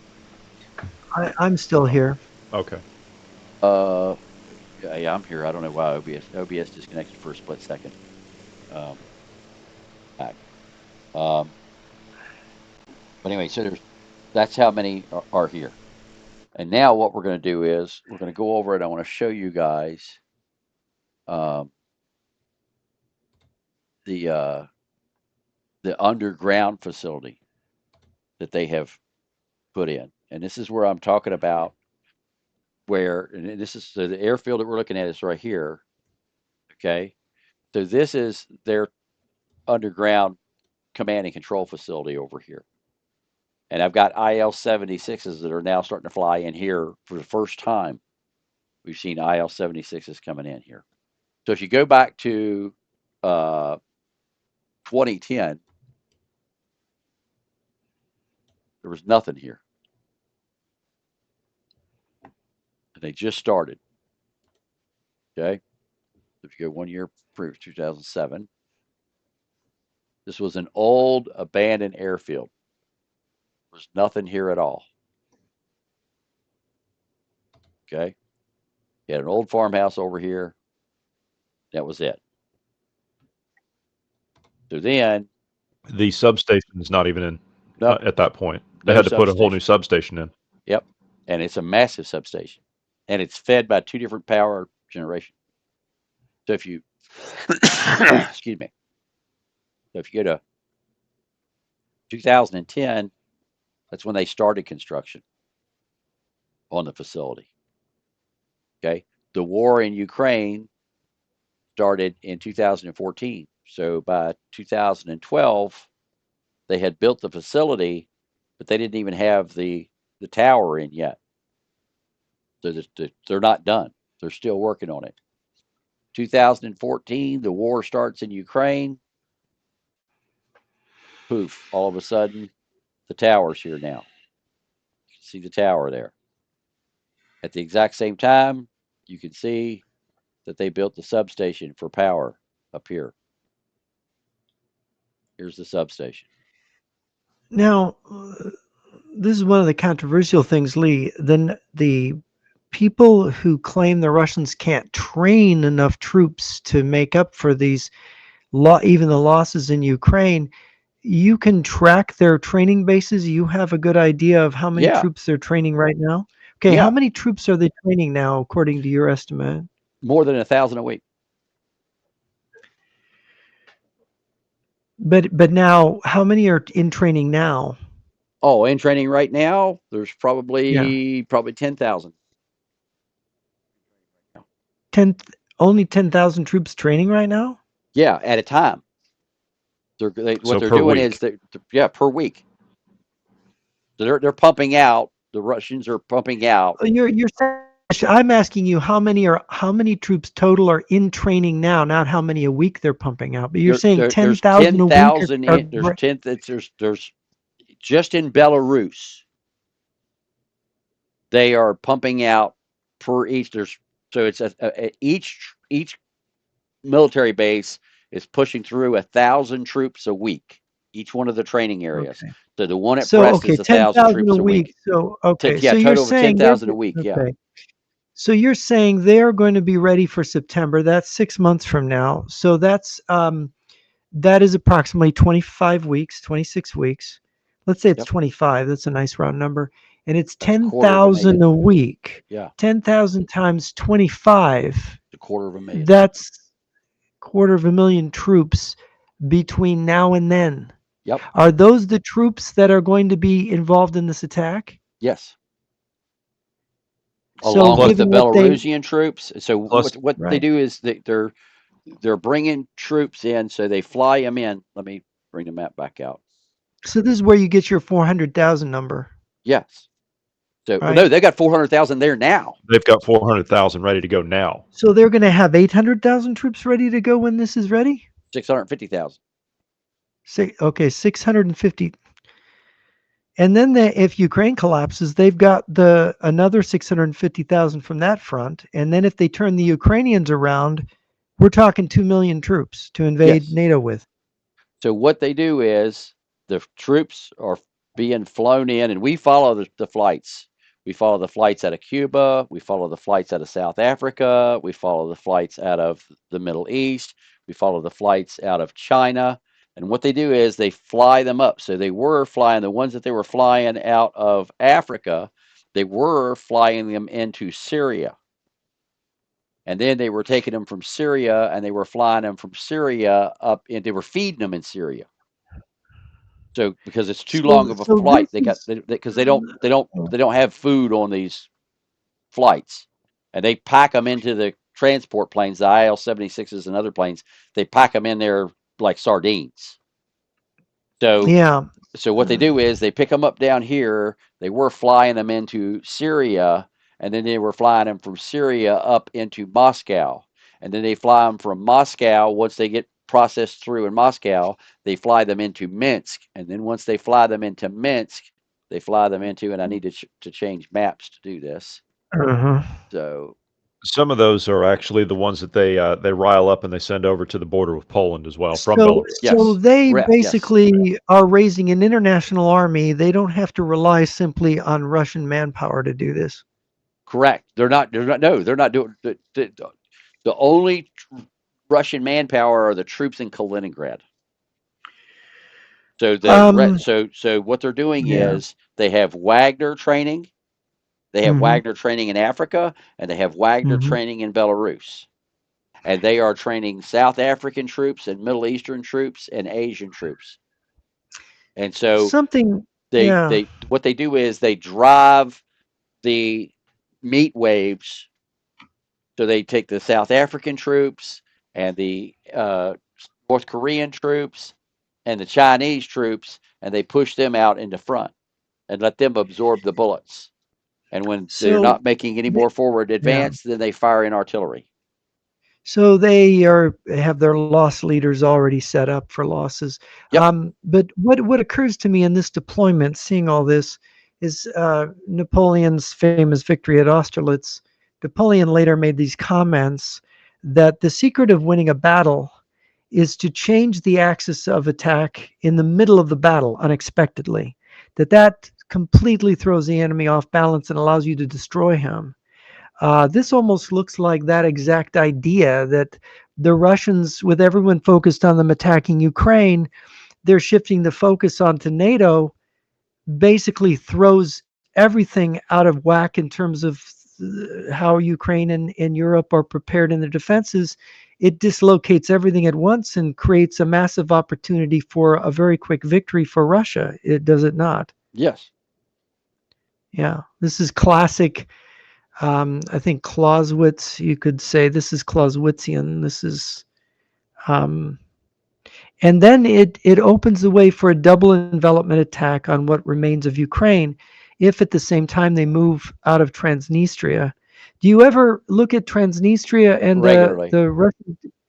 Do you think the Russians are preparing a giant air mobile move into Transnistria with by air using the big Yes, airstrips down there? and Romania knows that, Yes, I've talked to some Romanians about the concern about Transnistria. And of course, and there's so does already Moldova. advanced Yeah. infiltration of Moldova, is my Yes. understanding. Yes. Yes. Um, so there is going to be a giant push at the same time towards Odessa over land at some point, coordinated with this, isn't there? Yes. And so Is that if you're you looking at the interpret that? Yeah. yeah, so what you're looking at is each every time you see an AK-47 on the map, Hmm. that's infantry training grounds. Okay. Okay. Yes, I see. And There's then two you've there. got the different types of armored personnel carriers and tank ranges. That's what you Hmm. see. So every one of these AK-47s is a training area that they're moving these troops to. So you got a training area here, here, here, here, here. The one down here at Brest, the one up here north of Hradna. And these are massive training areas. I mean, They are raising an army every bit as big as the army they're fighting against Ukraine to fight against Europe. bigger. Bigger. I think it's bigger, yes. Yes. With air support. This Yes. one with air support. Air and And missile NATO is support. really less prepared than Ukraine is. NATO's actually softer than Ukraine as a target given what they're setting up here. Right. Yeah. And so they're like, so you look at the big training area there, you got the big training area here.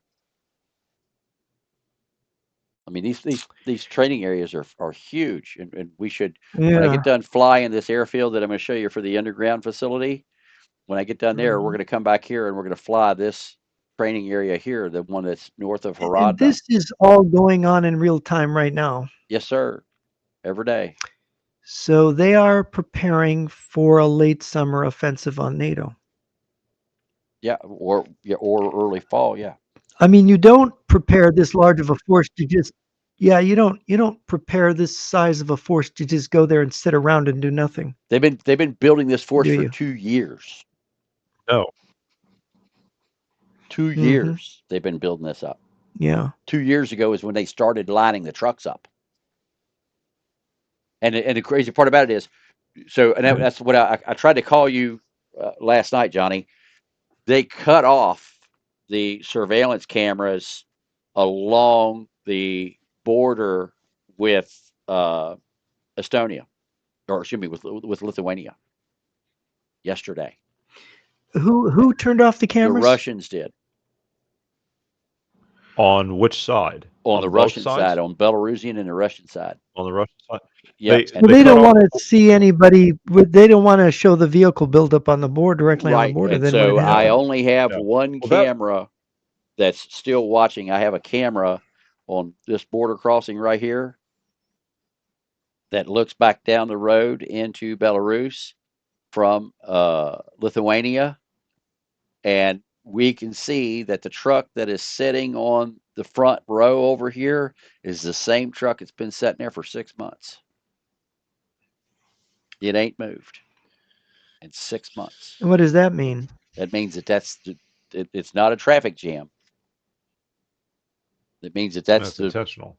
that's intentional that that truck is sitting there. It's waiting. The truck that's on the front line. We've had access to that camera for 6 months, and that truck has not moved in 6 months. The whole front line truck. It's exact same trucks. Um, That's how we know so that they're building up. as they are eliminating, the Russians are eliminating cameras. Is your ability to track all this going to be gradually turned off as we approach D-Day here? Well, I would when they imagine all of them would be turned off. yeah, because they learned their lesson when they Why went would you into not? Ukraine. Right. So they learned their Yeah, lesson when they why went. would you not disable? Why would you not disable and blind your enemy as much as you could? It only makes sense to do that. I mean, Yeah. you're the only one who's figured this out. I mean, the Well, I figured it out the when they our before they went into Ukraine. So before they went into Ukraine, I had 274 cameras because I had been tracking the buildup to go Mhm. into Ukraine for almost a year. I mean, I knew where every truck was. It was insane. the amount of intelligence I had because they had their cameras on and they didn't realize that we were watching them. So I had people watching cameras and recording cameras 24 hours a day, 7 days a week. And we would count every single truck that went by and track where that truck went. And so I had a map now of every single truck, every single tank, every armored personnel carrier, every chemical biological, every helicopter, everything. We had them all mapped out. Then what we did was Oh, that.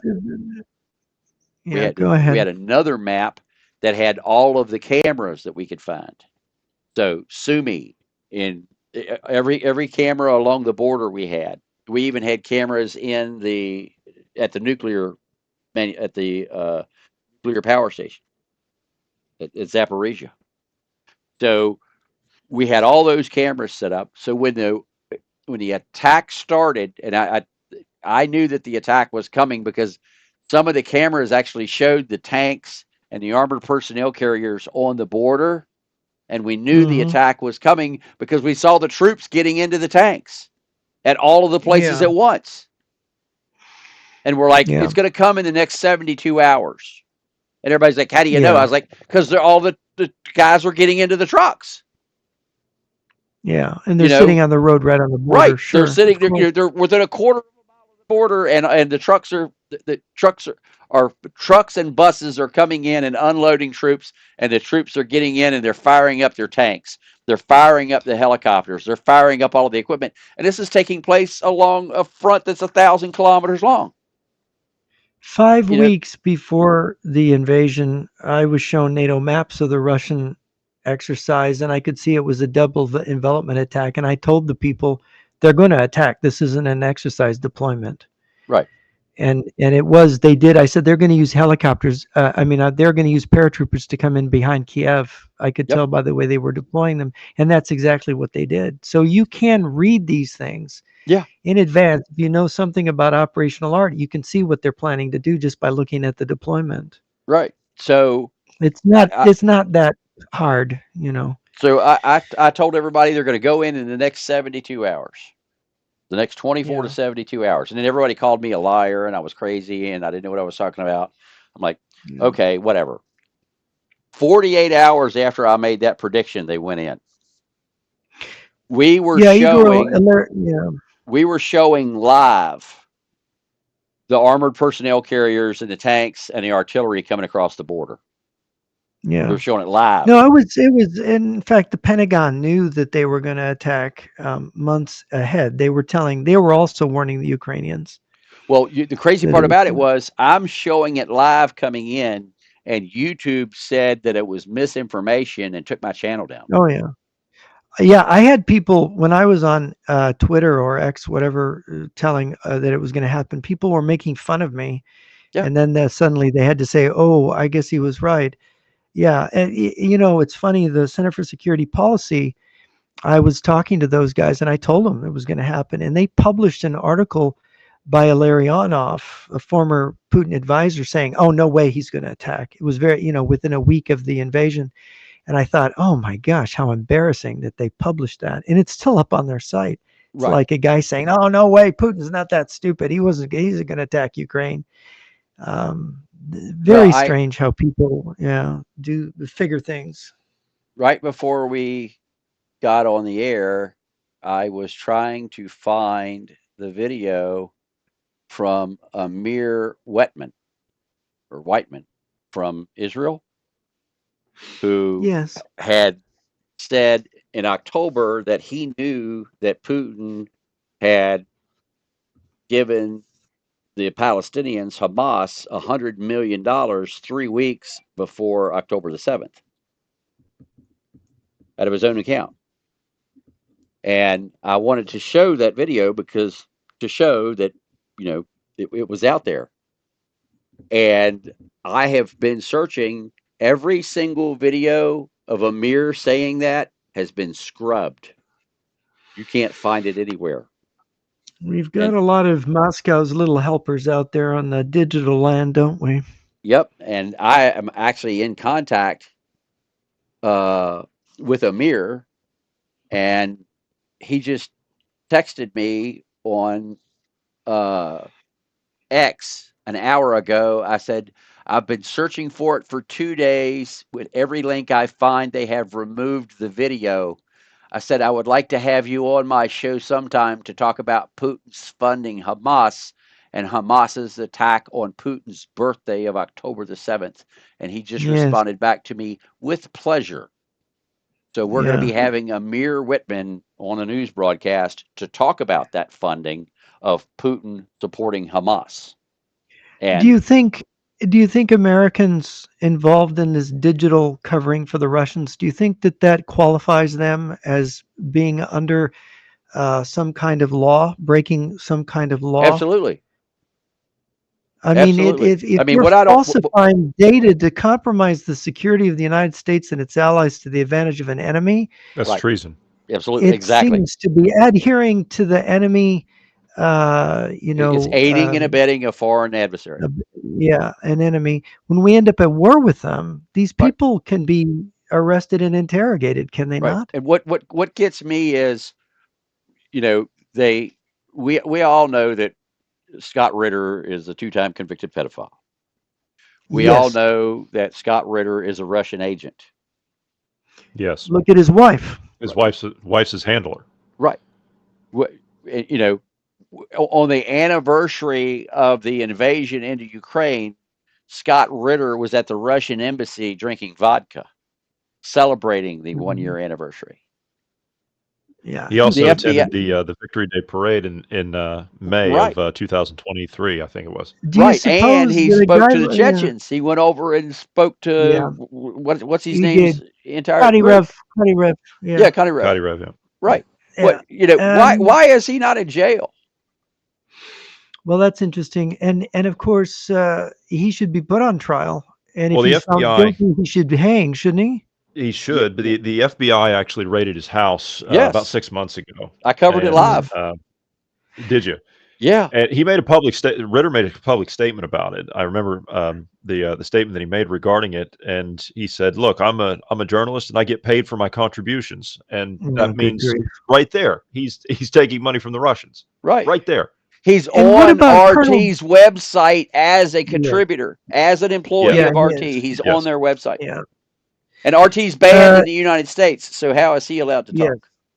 Yeah, And and Europe. what about Colonel Douglas McGregor? I mean, Oh I've my God. interviewed him before. Yeah. Guy. I mean, Holy isn't shit. he blatantly a Russian agent? Technically, I don't see how he couldn't be. It's Yeah. just, between those two guys, I'm just at a loss as to why, you know, McGregor hasn't been arrested, you know, or at least heavily investigated for what they're doing. I mean, his coverage on Fox News of the Ukraine war is a disgrace. Everything Yes. he said was a lie. Right. Well, he was just on Tucker Carlson. I played that last week when we were on, Jeff. Yeah, yeah. Yeah. Well, I mean, I mean, and Tucker I, I, I, Carlson, I, what is I, wrong with him? I call him that stupid fucker Tucker. I mean, he has It's just, the misinformation that he puts out between him and Tulsi Gabbard. Oh my God. yeah. So what we've got in Trump is Trump administration is cheek and jowl with these guys. MAGA has embraced them. Right. And because they don't know the truth. And I've pissed off so many people that follow me for simply telling the truth. And I've told all of them, I don't care if you don't like the truth. I'm not stopping telling you the truth because you're offended. You know, Gosh, if they put me in front of a firing squad and shot me for saying the truth, it'd be a relief. These right. people are so awful. Just to be not in the same world with them, it'd be a relief. Yeah. Yeah. Although they're the ones that need to be put on trial for their Yes, lives. Right. yes. So let me take, so what I want to do is I want to take you and show you guys this underground facility here that we just got done making the model of. Um, let me grab it. Now, the crazy part about this place is in the middle of nowhere. I mean, there's nothing here. And they have built this underground facility here, and they have put um, the they have put this facility in, and it was abandoned. It was sitting there. There were no aircraft flying in. There were no aircraft flying out. They weren't doing anything at all. And here in the last 30 days, this place is becoming popular because we have had at least two IL-76s that we've tracked have come in here and landed. And there's also reports of they've got an Mi-17 stationed there now. Could you So give the listeners an idea of what these Russian transports are capable of carrying in one flight? How many men, how many vehicles? What is the typical load? I have in the past, and I can't recall off the top of my head, but you can put a couple helicopters easily in one. Uh, Wow. and yeah, the Johnny, do you know how many personnel they can carry? I'll have an answer for you in just a minute. Okay. yeah, an IL-76 I think is 180 if you pack them in there. So it's a bunch. So 3 of them could bring in the better part of a battalion. Yeah. Yeah. And the crazy part about it is the damn thing can land in 1,800 feet. I about Really? fell out. Yeah. I about fell How out is when that I found possible? because it's just With that kind of load? How is that? it's How I does it have have just no a huge idea. wingspan? Is that It's it? got a massive wingspan and it must have a hell of a set of Huh. flaps and some Yeah. unbelievable brakes and reverse It thrusters. it must. But I think it's like 1,876 feet. We were blown away because I didn't think that the runway was long enough to land it, and the runway's long enough to for it to take off and land on the same runway. It can take off from What one is the end, get Russian airborne. air? The Yeah. Russian What what? is the Russian air transport fleet? Is it over 100 fixed wing aircraft? Oh, easily, easily. Could it be 200? Could it? Yeah, because they've got when So you they could have 2 air wings of transport. yeah, because I've got one airfield. They have 30 IL-76s just at one airfield. Oh, Right. good So, grief. 88,000 pounds or 40,000 kilos. That's capable. That's what it's capable of carrying. So, how many troops can you pack into that? Yeah, I think it's 160 something is the number that. Quite a few. Yeah, Yeah, Interesting. you pack Yeah. them in there like sardines. Well, Yeah. that would yeah, be a company. yeah, 160. Three platoons. yep. The most that I've ever Yeah. heard of being on one is 186 because they brought 186 Africans up in one plane. That's the largest number that I've heard. Hmm. With all their gear and their No, weapons? no, no, All no. the gear Just and their weapons too, I 186, imagine. 186 Africans. No gear, just 186 Oh, I Africans. see. 44 No tons gear. one of those things can haul. That's crazy. Yeah, That is crazy. That is absolutely crazy. and it'll land in So less than half of so this yeah, runway. yeah. So what they've done So is, they can move by air a considerable number of troops in a very short period of time. yeah.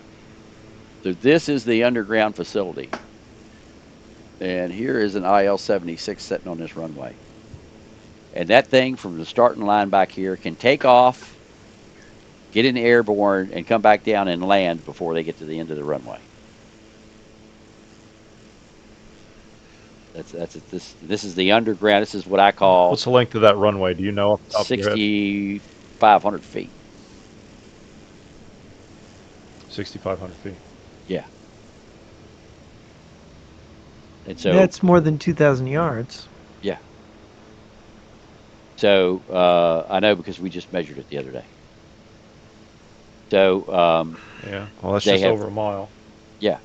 So they have. mile and a half long. That's why I say it can take off and land in the same runway before it goes off. So here's the Mi-17 that they brought in,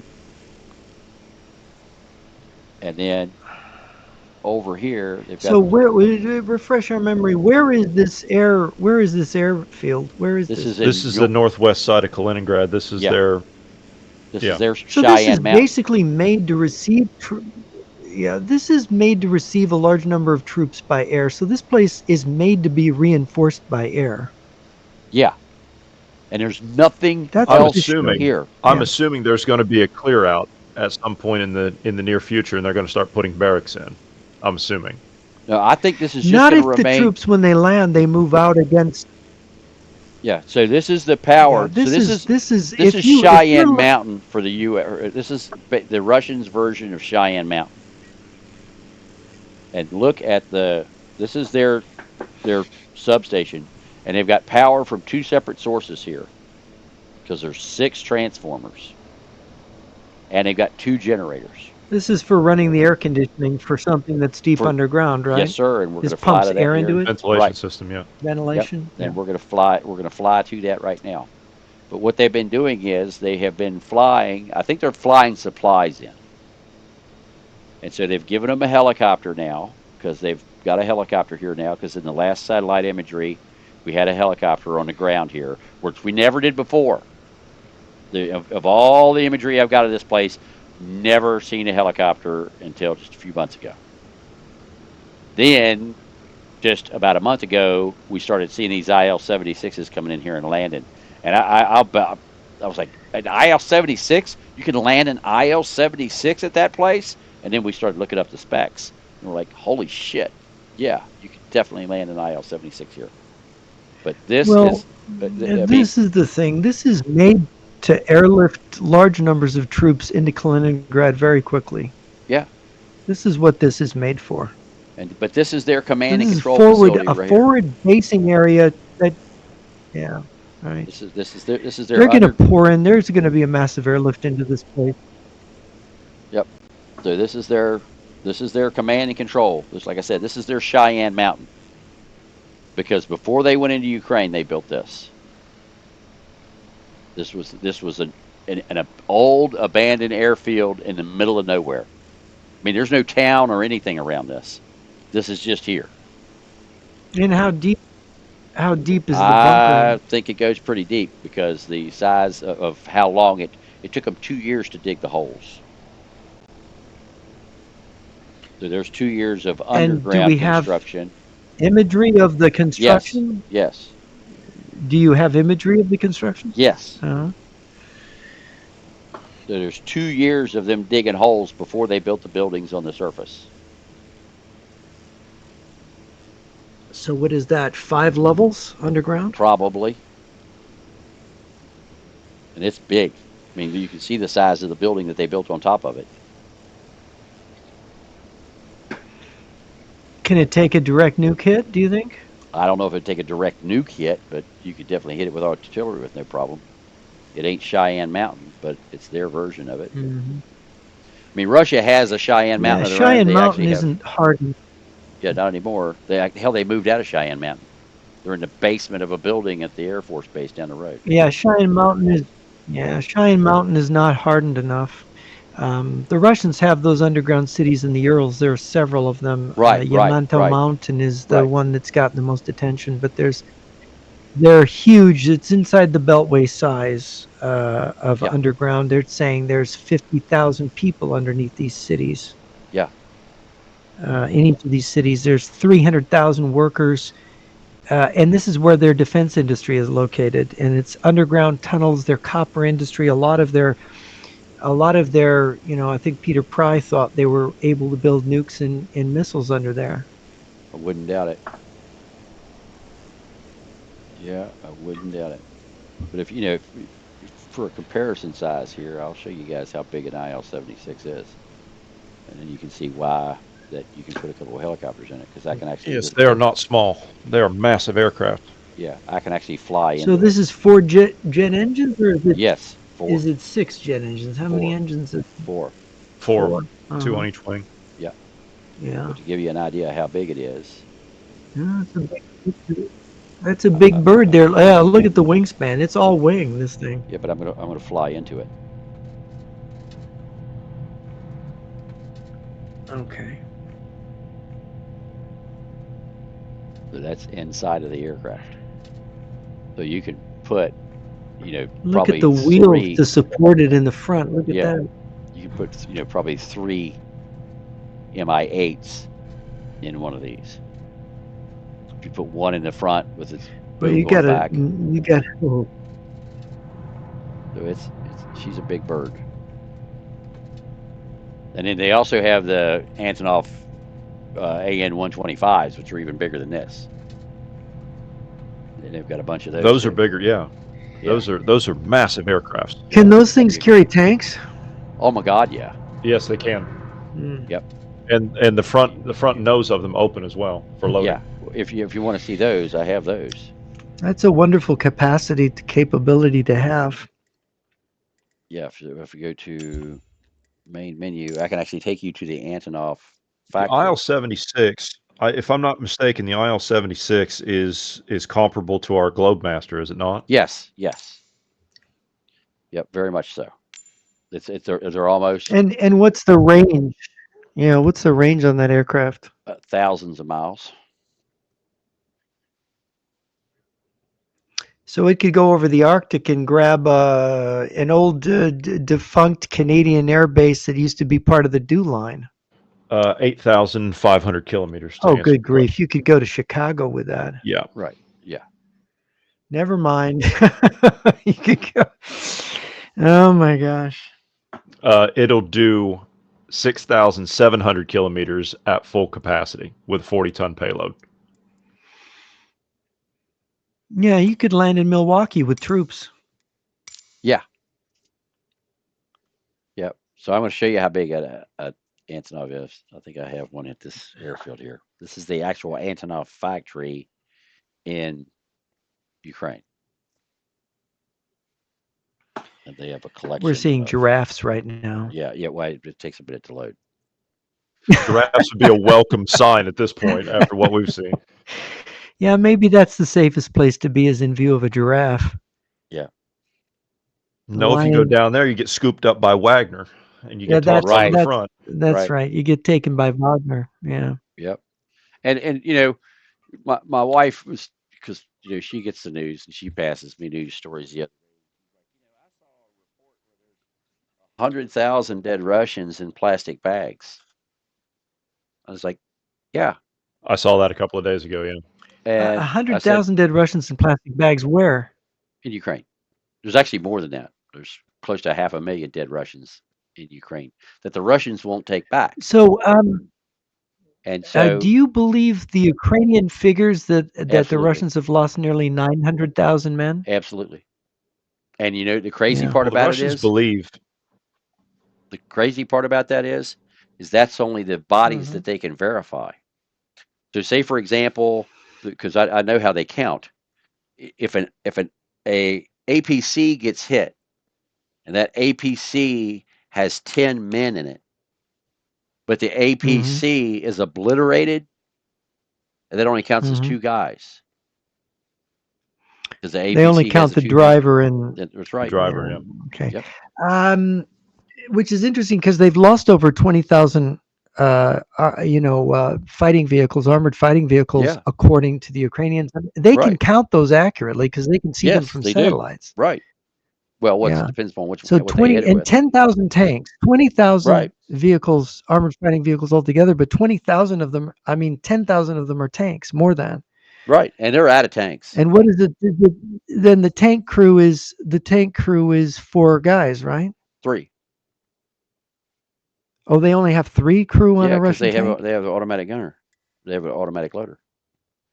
I see. So they have a driver. They don't need a loader. They have a driver. A driver, a gunner, and a What a commander. machine gun. A driver, a Okay, gunner, and a driver, a commander. gunner, and a commander. That's all they need. Yep. Okay.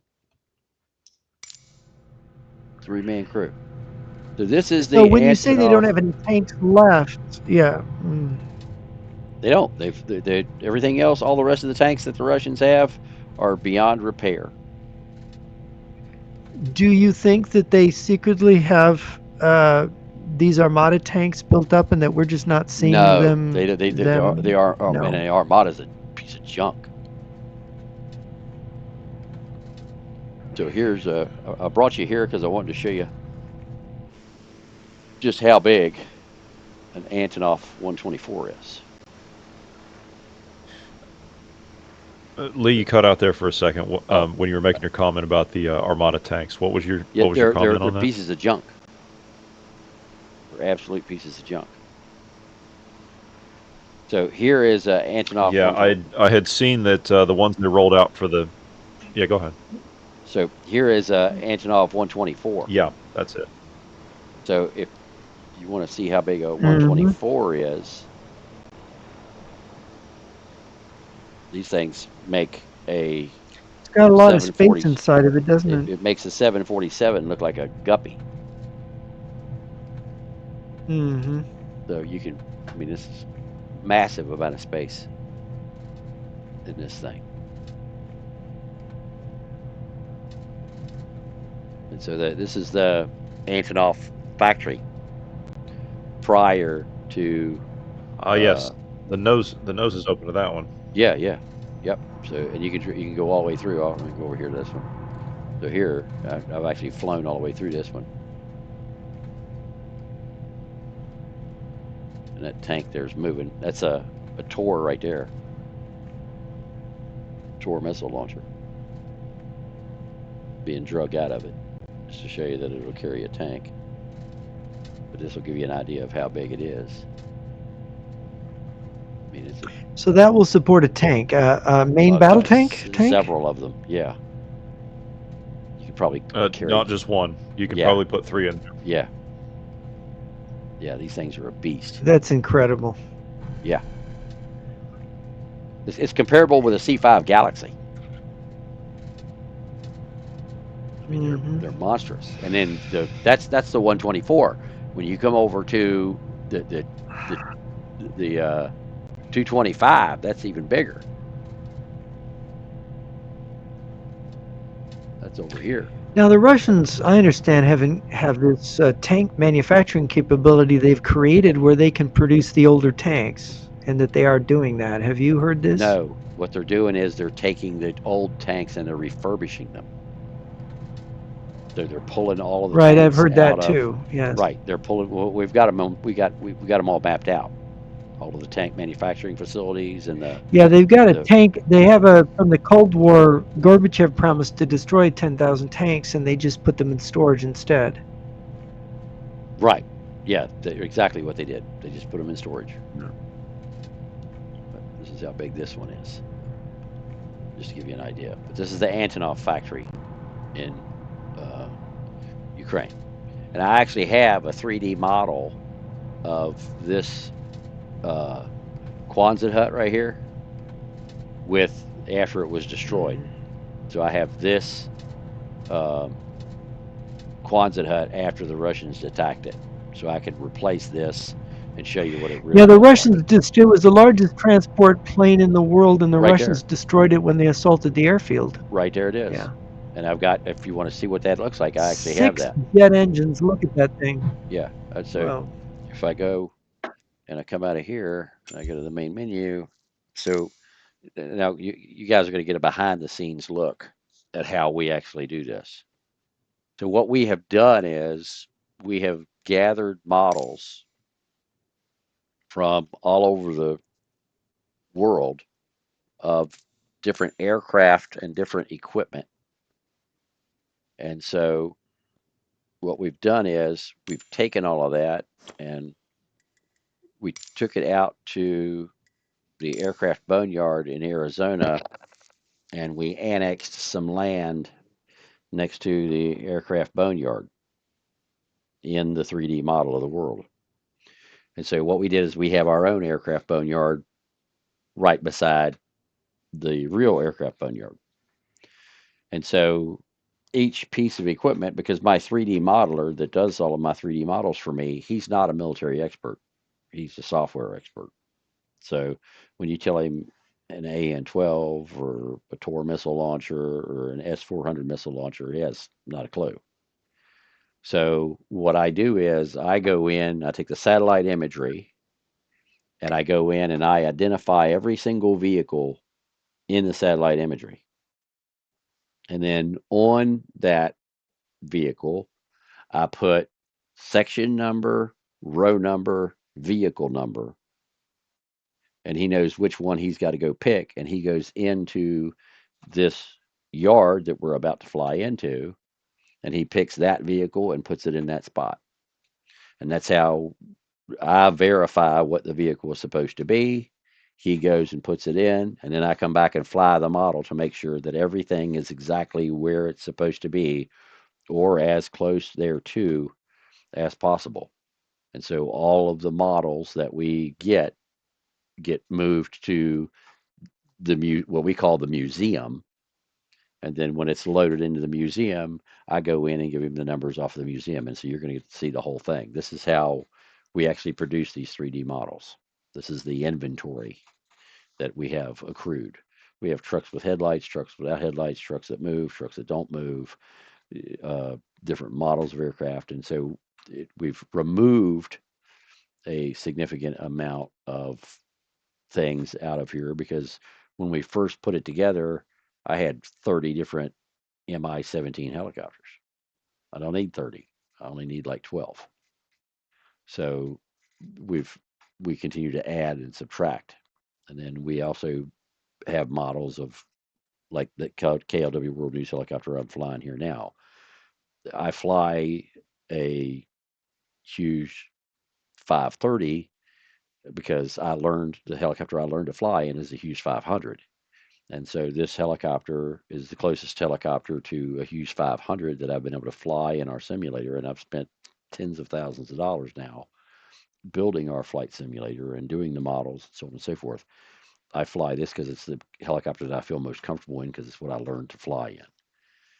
So, um, and that's why I Oh, do so it. you're a licensed pilot. I didn't know that. Yeah, yeah, fixed and rotary. So I've been flying fixed for 30 years and rotary for 24 years. So, and I learned to fly in a Hughes 500, and I learned my instructor pilot was a Vietnam pilot who flew a little bird in Vietnam, and I learned to fly in Colorado or in Montana. So we flew 100 feet off the ground at 120 knots. That's how he flies, and you know, Good God. yeah, I'd be holding on for dear life. right. Well, that's how he taught me to fly. And and he said, the number one thing is never let your rotor blades go below the horizon. That's the first thing. So it says if you're approaching a mountain and the tip of your rotor blades are into that mountain, you need to climb. So always keep the tip of your rotor blades above whatever's in front of you. Never let the rotor blades go below the horizon. So That makes sense. and so that was the very first thing he taught me. And so I learned from him, and we flew every day. The advantage I had when I was learning to fly was he worked for a sheriff's department. And so the sheriff's department paid for the fuel. They paid for the helicopter. And so he got paid by the sheriff's department and I got flying lessons at the same time. So he was working and I was flying. So I got a lot of That's a hours. win-win. Yeah. So I have total hours in an aircraft. I'm at close to 8,500. So a good amount of time.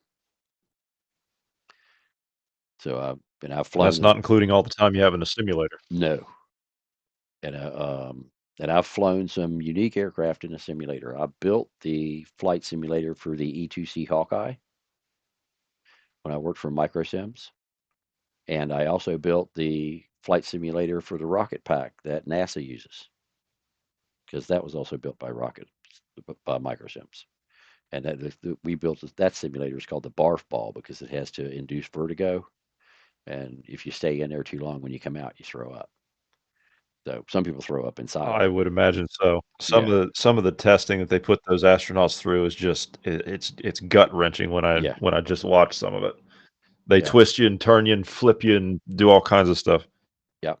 So we had the way we built it was the chair in the middle is actually a barber's chair, and so because it has to spin around, and then we have a bar that comes up from the back of the seat and comes forward and comes down, and your head goes into a helmet. We strap your head into a helmet, so the helmet can't move. So when you're spinning around, your head can't flop over to the left or flop over to the right. It's held in position, and then the projector is controlled. We have a slip ring for power that goes into the barber chair, and then we have basically a Wi-Fi connection to the projector. And you're actually on the inside of a radar ball. So we had the inside of a radar ball uh, painted with a movie screen material. The it's kind of like sandy, fine Yes. stuff. Yeah. And so Yeah, the it's like, textured pearl texture stuff, yeah. yeah, yeah, glass bead kind of stuff. And Yeah, so yeah. so we had that painted on the inside, and then so the projector spins with you, and then we had to manipulate the image. So is that because you're projecting it onto the inside of a concaved surface? So when you get into there, the projector is actually wider than your field of view with the helmet on, and by God, it looks like you're floating around with a space shuttle because that's when we built it. Was back then, um, and it just spins around in there, and that's how you learn to fly a rocket pack. And so I've flown the simulator for the barf ball. I've flown the simulator for the space shuttle, and I've flown the simulator for an F-18, and I've flown the simulator for the E-2C Hawkeye, and then the largest aircraft I've ever flown is a C-130. So, but I have yet to fly a jet. I have not been able to fly a jet. So this is uh, our museum, and so when we go to build a 3D model, and just I'm spinning around here so you can see this is the collection of helicopters that this is half the collection of helicopters that KLW World News has, is what you're seeing there on the ground. And so every aircraft that you see in a KLW World News 3D model in the simulations comes from this area here. So not all of our buildings, but all of the aircraft are here, and all of the military vehicles are here, and all of the helicopters are here, and all of the bunkers are here. So anything that we bring in to a simulation is in here somewhere. And so I go through here and I go into a section and then a row and then whichever vehicle it is. And so I pick these and give these to Steve, and then Steve puts these uh, into the 3D model. And so this is where it all comes from. And so now you can see all the different colors of aircraft and different types of aircraft that we have. And then over here we got all of our different types of transport aircraft for going into the models. And then here we have all of our different helicopters. And we have helicopters on a stick. We've got Kiowa Warriors, the whole 9 yards. But we were talking about the Antonov that was hit. This is actually a 3D model of the real one in Ukraine. And this is what it looked like after the Russians hit it. So this is an actual 3D model of that plane. So this is the What's hangar. left of it. Yeah, what's left of it. This is the Antonov factory in Ukraine after the Russians attacked. So I have considered, I what I want to do is I use it the way it is now because I can go there and show people what the Antonov factory looked like before. But this model here, we're going to do the entire uh, Antonov area. I've got certain parts of Ukraine that we have unmasked and injected true satellite imagery in Ukraine to show all of the bombed out buildings and so on and so forth in Ukraine, and to show people what Russia has done to it. So for the thousandth day of war, we actually flew over there and did that. And then there you have all of the American, that's the real American boneyard. Those are all the planes that are at in Tucson, Arizona at the boneyard, exactly where they are. That's what that whole I have area. actually heard that we're pulling some of those out of mothballs. Have you heard A that few as of well? them, and the reason for that is because, well, we've been robbing them from parts because of the Biden administration. So it's absolutely insane. But I anyway, see. Okay. here's all of the different radars that we have, all the different types, um, different control towers, animated radars, intelligence vehicles, everything here. And then over here we have, we talked earlier about the um, Mi-26 helicopters that the Russians will use to bring the troops in. I told you they could have 5,800 troops airborne at one time. Yes. Yeah. This Yeah. is an Mi-25 or an Mi-26. That's a Chinook sitting behind it. That's a Chinook behind it. You see the comparison. Goodness. Yeah, that's a Chinook. And this is a, in fact, the tail rotor on an Mi-26 is the main rotor of an Mi-8. So that rotor is the main rotor on this helicopter, just to give you an idea. So, but an Mi-26 is a monster, and we'll show you. That is a You monster. Yeah. you can you It's can massive. you can fly into it. You can put one of these helicopters in it. It has a crane in it. That's that bar that you saw right there. Let me turn around. That right there. That's Yeah. that's a And three. how full are the Russian bases? Excuse me. How full are the Russian bases in the Far East of this sort of thing, or are the Russian bases in the Far East not tracked in your system? I track the Russians in the Far East, and what we found is that in the Far East, and we can go there. In the Far East, they have pulled back. They're moving the equipment out of the Far East.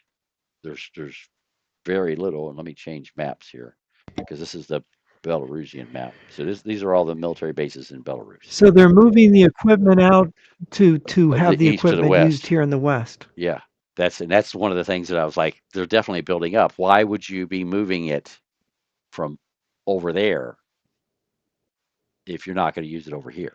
Well, if they have larger forces, they could strike. They could help China against Japan. But you're Right. saying they don't have enough to do both. They don't. They do. Well, they had. I don't think they have enough to do both. I will. I'll agree with that. Um, but what we have seen is But that we really don't know what their troop levels are in the Far East, though. We really don't know that, do we? right. No, I don't. But what I'm saying is that the equipment that was over here at these air bases here, and I'll slide in right here, is reduced. They don't have the aircraft numbers that they had over here before. So when you go into these bases and you look at the uh, the revetments and the hangars and so on and so forth, the the, the the planes aren't here like they used to be. There's still some aircraft here, as you can see. These are transport planes right here, and a few bombers. Okay, but they're not stacked up like they are at the other bases. So this one's well maintained. But let me. I want to the one that gets my attention is the one that's in the center of the country. That is In Siberia? no in Russia. Okay. Um, there's one in Russia here, and I gotta. In the Far East No, no, or in the no, no, Far no, no, East? no, no. It's not in the Far East. It's In the about middle. central. Somewhere in the middle. Yeah, it's somewhere in the middle. It's Well, if where you look at the center, you're going to be probably east of the Urals because there's more of yes, it is east of Russia the east of the Urals. Urals than west. Yeah, it is east of the Urals. Yeah. So that's Uh, Siberia. Anything but east of the Urals in Russia is Siberia. okay, all right. The the um, Now, my understanding from what General Van Herk told me in September is that Chinese strategic bombers are being based in Russia right now. Have you seen this? I no, I Is haven't that seen what that. those bombers are? I don't know. Those are Chinese? yeah. That was a bear bomber and another. That wasn't a good example of of Hmm. what I was trying to show you. The but there's an airfield here, and I would have to look at it on another map here to find it because I've got so many airfields mapped in here. But there's one airfield that they the Russians use it. The The Russian Special Flight Service uses it as a hub, and that airfield is also a commercial airfield. And they have a Well, if you're going to move, the distance is so great. If you're going to move aircraft from east to west, you have to have a refueling point in between, right, right? but what we have seen is at that airfield. Yeah, it might be easier to find it on my map because I have it. Uh, um, I have the I have that airfield mapped, and what I've been seeing is they are rolling over the inventory in that facility. So what they're doing is they bring aircraft, the fuel tanks, those the distributed fuel tanks I keep showing you guys. They bring them all into this one airfield, and then once they bring it all in there, that's where they distribute it out from. And so they keep distributing it in and out of that airfield, and it allows them to move it from one part of the country to the other. So they just keep moving it back and forth. So so if they got it in an outlying area, what they'll do is they will bring it into that airfield. No, that's not the one. They'll bring it into that airfield, and then they'll distribute it back out from that airfield. And that's how they keep moving all of their Well, equipment. also, if you're going to shift your Air Force, if you're going to move your Air Force back to the east after you've done an operation in the west, it facilitates the refueling and rapid movement of more aircraft in an efficient manner, doesn't it? Yep.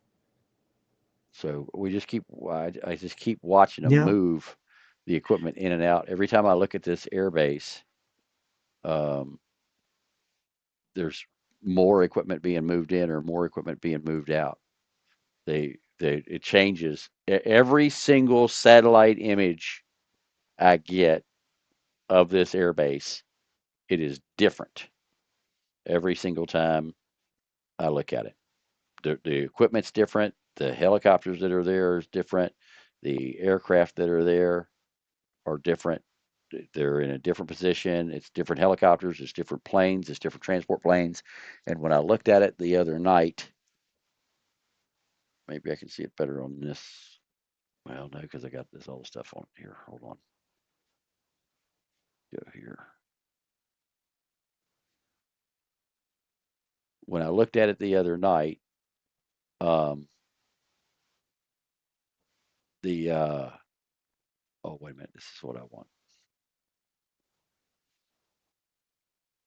If I just do airfields right here. When I looked at it the other night, oh, it's not the one. They they have moved a ton of commercial airliners in, and the commercial air here it is right here. This one right here. So what they've done is this is a commercial terminal right here. So it's UNNT is the airfield here. And so they have moved all kinds of commercial aircraft in here, and they've got them stacked up along the side of the runway, along the side of the tarmac. This is in the c this is in the center of Russia. Russia, right. And this is so here you can see them. They've got them stacked up all over the place down here. And Good these are God, that place is Russian, massive. yeah, and these are Russian aircraft. Now, this is the hub when you talk about the Russian Special Flight Service. This is their hub. This is the main headquarters for the Russian Special Flight Services. This is where their pilots are trained. In fact, this is their training area right here. Okay, but the uh, the Russian it's like you know how in the United States we have uh, Red River Army Depot where we distribute Yes. military equipment and so on and Yes. so forth out of. This is the Russian equivalent of Red Yes. River, and so I see. they what they They do also train is helicopter pilots there too, it looks like. no, this is they store them. This is where They store them there. they store them here. This is their warehouse for when they're transferring them in and out. This is where they bring them. And so this is all of the Look at extra all that fuel fuel. tanks. You know, these are just empty Wow. tanks. Now, Lee, are there production facilities nearby Yeah, here? yeah, yeah. Deep This whole town. That's facilities what. Yeah, to the rear? Do That's they what have? all these. That's what all these buildings and everything else over here are. All of this is production. It's a giant manufacturing center that's Correct. protected by being in the middle of the country. Correct. And Yeah. then so they build this stuff here, and then they if they're transporting, say you've got some helicopters that are up in the northern part of Siberia or somewhere else, and you want to transport them over to another part of the country, they'll bring them in here, drop them off, refurb them, do whatever needs to be done to them, fly them around to make sure that they fly and everything's good to go, and then they'll bring a transport plane in, load them up, and they'll fly them out of here. So every single Now, time, is this near a suburb of Novosibirsk? Is that where we are? Where are yeah, we in yeah, relation yeah, to the yeah, no, largest city in Siberia is Novosibirsk? yeah, this is it. That's Is their this near airport. Yeah, that's it. Novosibirsk? That's it. That's right. Yeah, this is the Novosibirsk airfield. That's Novosibirsk. That's the biggest city in Siberia. What is has a population of 500,000 people? Yep. It's And a this large is city. yep. Yeah. And so they build I'm all looking kinds at of this and I'm thinking this has to be Novosibirsk here. yeah. And so I actually Yeah. have this model. So it's UNNT is what it is. And so I can come in because we 3D. But I was so shocked at seeing this. I was like, we gotta build this. So we did. And Yeah, there so you can see Novosibirsk right along the river yep, there. You can see it yep. on the map. Yeah. So we Yeah, that's where the largest population areas of Siberia are located. Yeah. wow. Hold on. UNNT. Sorry.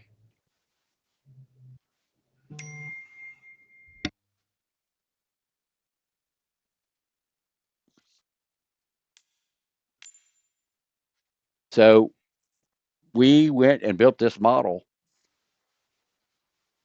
of this airfield here.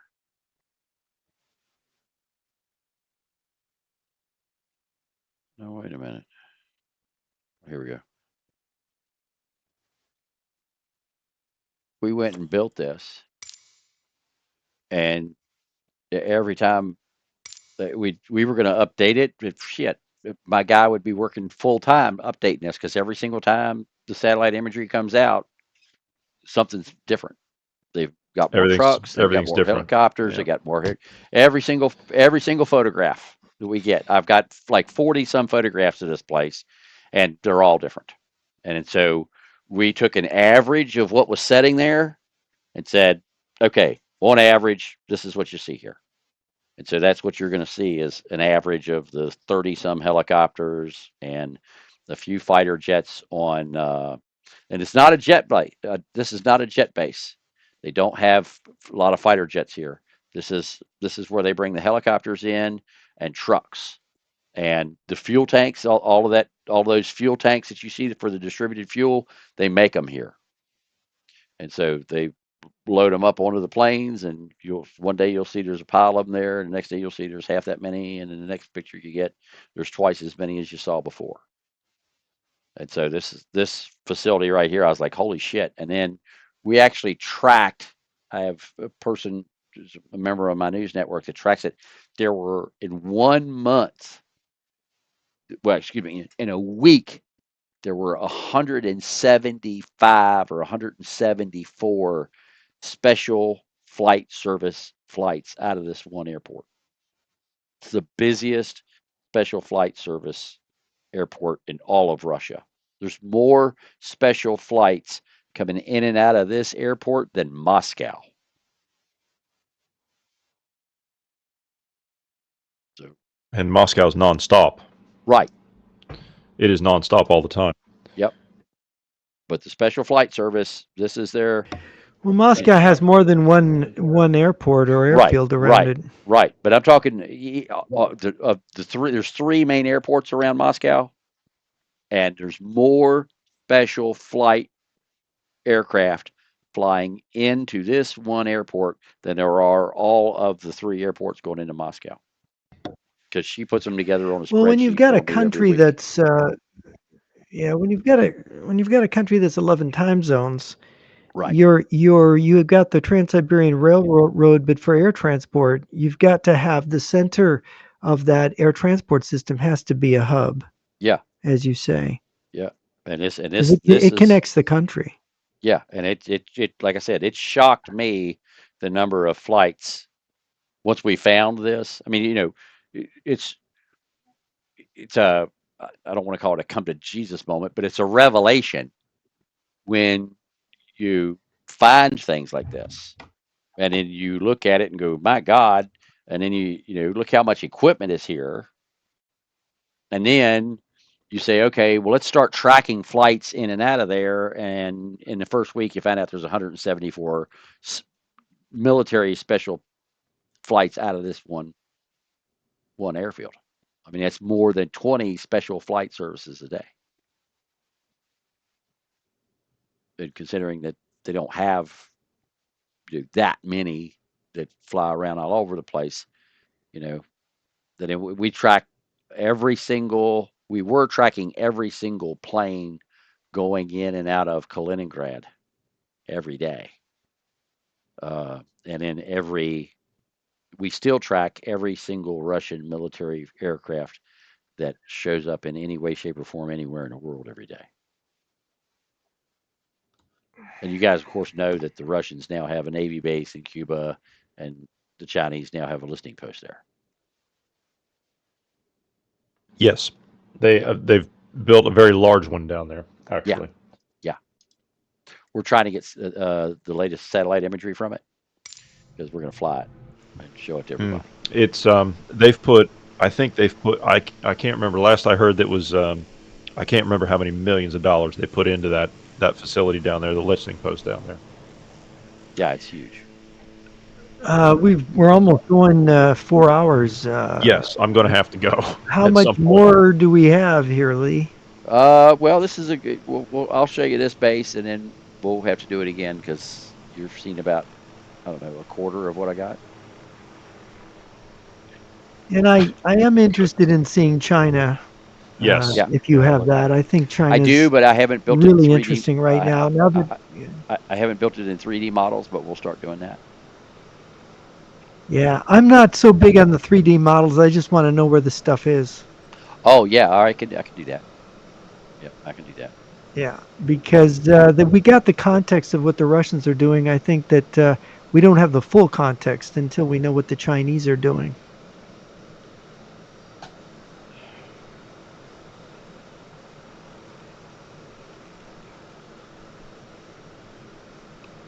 So as you can see, I don't have the commercial aircraft out here because we don't care about commercial aircraft. All we care about is the military aircraft. So these are the four aircraft, the or five aircraft that they have for scrambling.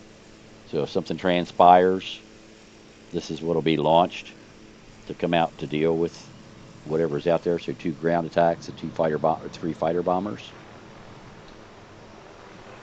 they're not really concerned about a whole lot being out all the way out there in the middle of the country. Right, They know we're right, never going to go in that deep. right. But so that's all they Well, have. nothing can reach there except No. for maybe a stray strategic bomber might make it Yeah. that far. But they've got surface to air missiles and these fighters that can take them down. Right. Um, Lee, just as a general question, because you know all the information up front and you're just giving us this guided tour. Um, given the deployment here, we hear so much about, oh, Russia and China, they're not really allies. They distrust each other. I get this all the time, and they're ready to go to war with each other. And there's a buildup on the Far East. I've even heard that idiocy. I mean, from what I know about the Chinese deployment and the Russian deployment, they're back to back facing out. Absolutely. They're not They're deploying right. against each Right. other. No, Yeah. absolutely not. In fact, And that uh, means total trust there. That's total trust. right. And so uh, I call him Ding-a-ling Ping. He said at one of his meetings with Putin and other BRICS members, he said, we are at a time that we have not seen in over 100 years. And the winds of change have come, and we need to push it. And so they are trying with BRICS to get rid of the American dollar and replace it Hmm. Oh, with yeah, that's obvious. BRICS. And so that's what they're They've been working talking about towards. that for more than 15 years. Right, and they're they're Yeah. they're put trying to push that right now. But all the distributed fuel tanks, this is where they store them. Hmm. This is where they make them. This is where they pick them up. So every time I come over here, there's different fuel tanks. Same thing over here. So depending upon what kind of tank you want, they So got a this is the factory. manufacturing Yep, and the distribution hub for all the other airfields we're seeing. yep, yep. It all comes from here. And so they got trucks in here. They refurb the trucks. They refurb the Kamaz trucks, vans, all kinds of stuff. We didn't go to finish putting all the stuff in here, but it's just full of stuff when you look at this with satellite imagery. And they got tanks of every kind of size that you would want. They're not connected together. They're just stored here, and they bring the planes in, and whatever tank they want, they roll it up into the back of the planes, and they fly them out of here with the IL-76s. And so the cool part about Are they watching, flying those tanks empty? yeah, yeah. So what they do is the cool Yeah. part about tracking this airfield is you just watch where they go when they leave here, and then you know where they're building up. Because if it leaves here, it's going somewhere else to be deployed. And so this is why I watch this airport like a hawk, because all of the IL-76s that come in and out of here, this is how I find where the Russians are building up. This airport has led me to 30 other bases because they fly out of here, and then we go, well, where did they fly to? That's how we found the underground facility I just showed you. Was they flew into there from here. That's how I found the airfield that they said was closed. Was they flew out of here? And so this is you just it's like following the supply truck, because that's where it's going. So whatever when it comes out of here, it's taking it to wherever they're going. And so this is how I knew that they were flying stuff into. I I didn't even know that the Russians had fighters on the island just north of Japan. I had no idea that they had fighters over there. And so a plane flew out of here. I tracked it all the way over to there. I looked at where it landed on the map, and sure as shit, there's Russian fighter jets sitting there. I'm like, holy mackerel! So this is a big way of Unbelievable. yeah. So it's been an Hmm. interesting 2 years of tracking the Russians Well, this way. and on that note, it's been an interesting 4 hours. That's Yeah. I I don't have words for this, but I'm with Jeff. I'm interested to see what the Chinese are doing as a buildup and their emplacements on what they're doing over there Okay. as Well, well, I will and what's start going on getting. with the yeah what's going on over by the out in the Pacific over by the islands by Japan as well. Yeah. I will put that together for you guys. We'll start looking at those bases over there. I also have maps of North Korea. So we've got where their troops Yes, are I'd be interested to see that as well. Yeah, being. do you rate the North Korean military as capable of defeating South Korea? Yes. And the reason that I say that, And there's been reports of Chinese units moving into North Korea as well. I've received those reports. I have a video of 40 tractor trailers full of artillery shells moving into North Korea from China. And the tractor trailers have a heavy frame. They're lower to the ground, and they have triple axles because they're carrying so much ammunition. They're stacked full So of much ammo. weight. Yeah, So so the much weight. artillery shells are coming out of China, going into North Yes, Korea. yes, So and I that's how the Chinese are resupplying the Russians. Okay, all right, I see. yeah, yeah, So, of course, the DMZ in Korea is one of the most heavy laden areas with the heaviest concentration of artillery, I think, in the world. Isn't that true? as far as I know, yeah. But the North Koreans are Yeah. continuing to bring more and more and more. Now, the artillery, the shells that are going to Russia aren't coming in by tractor trailer. The artillery shells that are going to Russia are are coming in by train, and they bring them in Well, that's right because there's only they can only move them to the front by train. That's the only right. way. And so there's a rail yard over here in North Korea that is right on the Russian border. And so what they do is bring the uh, they bring the trains in, and they bring the Chinese train in, and then when they bring the Chinese train in, they put it up next to a train from Russia because they don't have the same gauge track, but they have the Right. trains side by side. They have both tracks Yeah. there side by side, and they bring them in side by side, and they offload it off of the Chinese train and put it onto the Russian train, and then the Russian train takes it all the way across Russia, and in some cases goes all the way to Brest with ammunition. Because we've got video of a train coming in full of Chinese ammunition coming into Brest and being unloaded. And the name of that train was the lady with the big dog.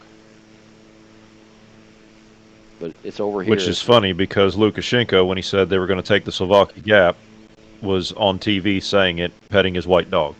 Yes. Yep. But That's there's a clever. train yard over here somewhere. But the name of that that that this code name for that train was the lady with the dog. Is what the code name for that train was because I got that from somebody out of Belarus. I have a very good intelligence source in Belarus that actually tracks the flights every day in Belarus and gives them to me. So I know what airports the helicopters are flying out, what airports the fighter jets are flying out of, and I even know the type of helicopter and where they fly to, and the time they take off and the time they land at each location. So I've got a wonderful intelligence operation out of Belarus. That's how I've found a lot about what's going on in Belarus. That's how I know about the 1,000 troops a week per each one of these training areas. So, Well, it's been educational, but I think this is where I'm going to have to step out. all right. Well, thank you for your time and look forward to having you here again. So let me know when you guys. Oh no, no, pleasure's all mine. I'm looking forward to the next talk that we have. Yeah. Well, we'll do it whenever you're ready. I will start working on. Well, I'm going to be on the road for the next couple weeks, so it'll probably be about 3 weeks before Yes, we can yes, do I another figured. one. And I'll be in touch with you probably in 3 weeks from now. yeah, So I'll and give you some time. we'll get back together. And what I'll do is I'll have my people start working on some stuff out of China. I want to get the see if I can get some satellite imagery of where they have moved those armored personnel carriers to, and then I will get you Yes. guys Yeah. some of the because I have maps of North Korean artillery positions along the DMZ. So I'll see if I Very can't Uh-huh. good. get some of that mapped out too, and we can fly that. And I have Very good. one thing I have to tell you off the air. So when Okay, we stop broadcasting, sure.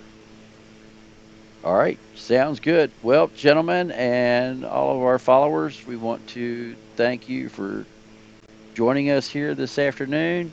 And we will be back for our live news broadcast coming up in 2 hours. So have a great day, everybody. That's all, folks.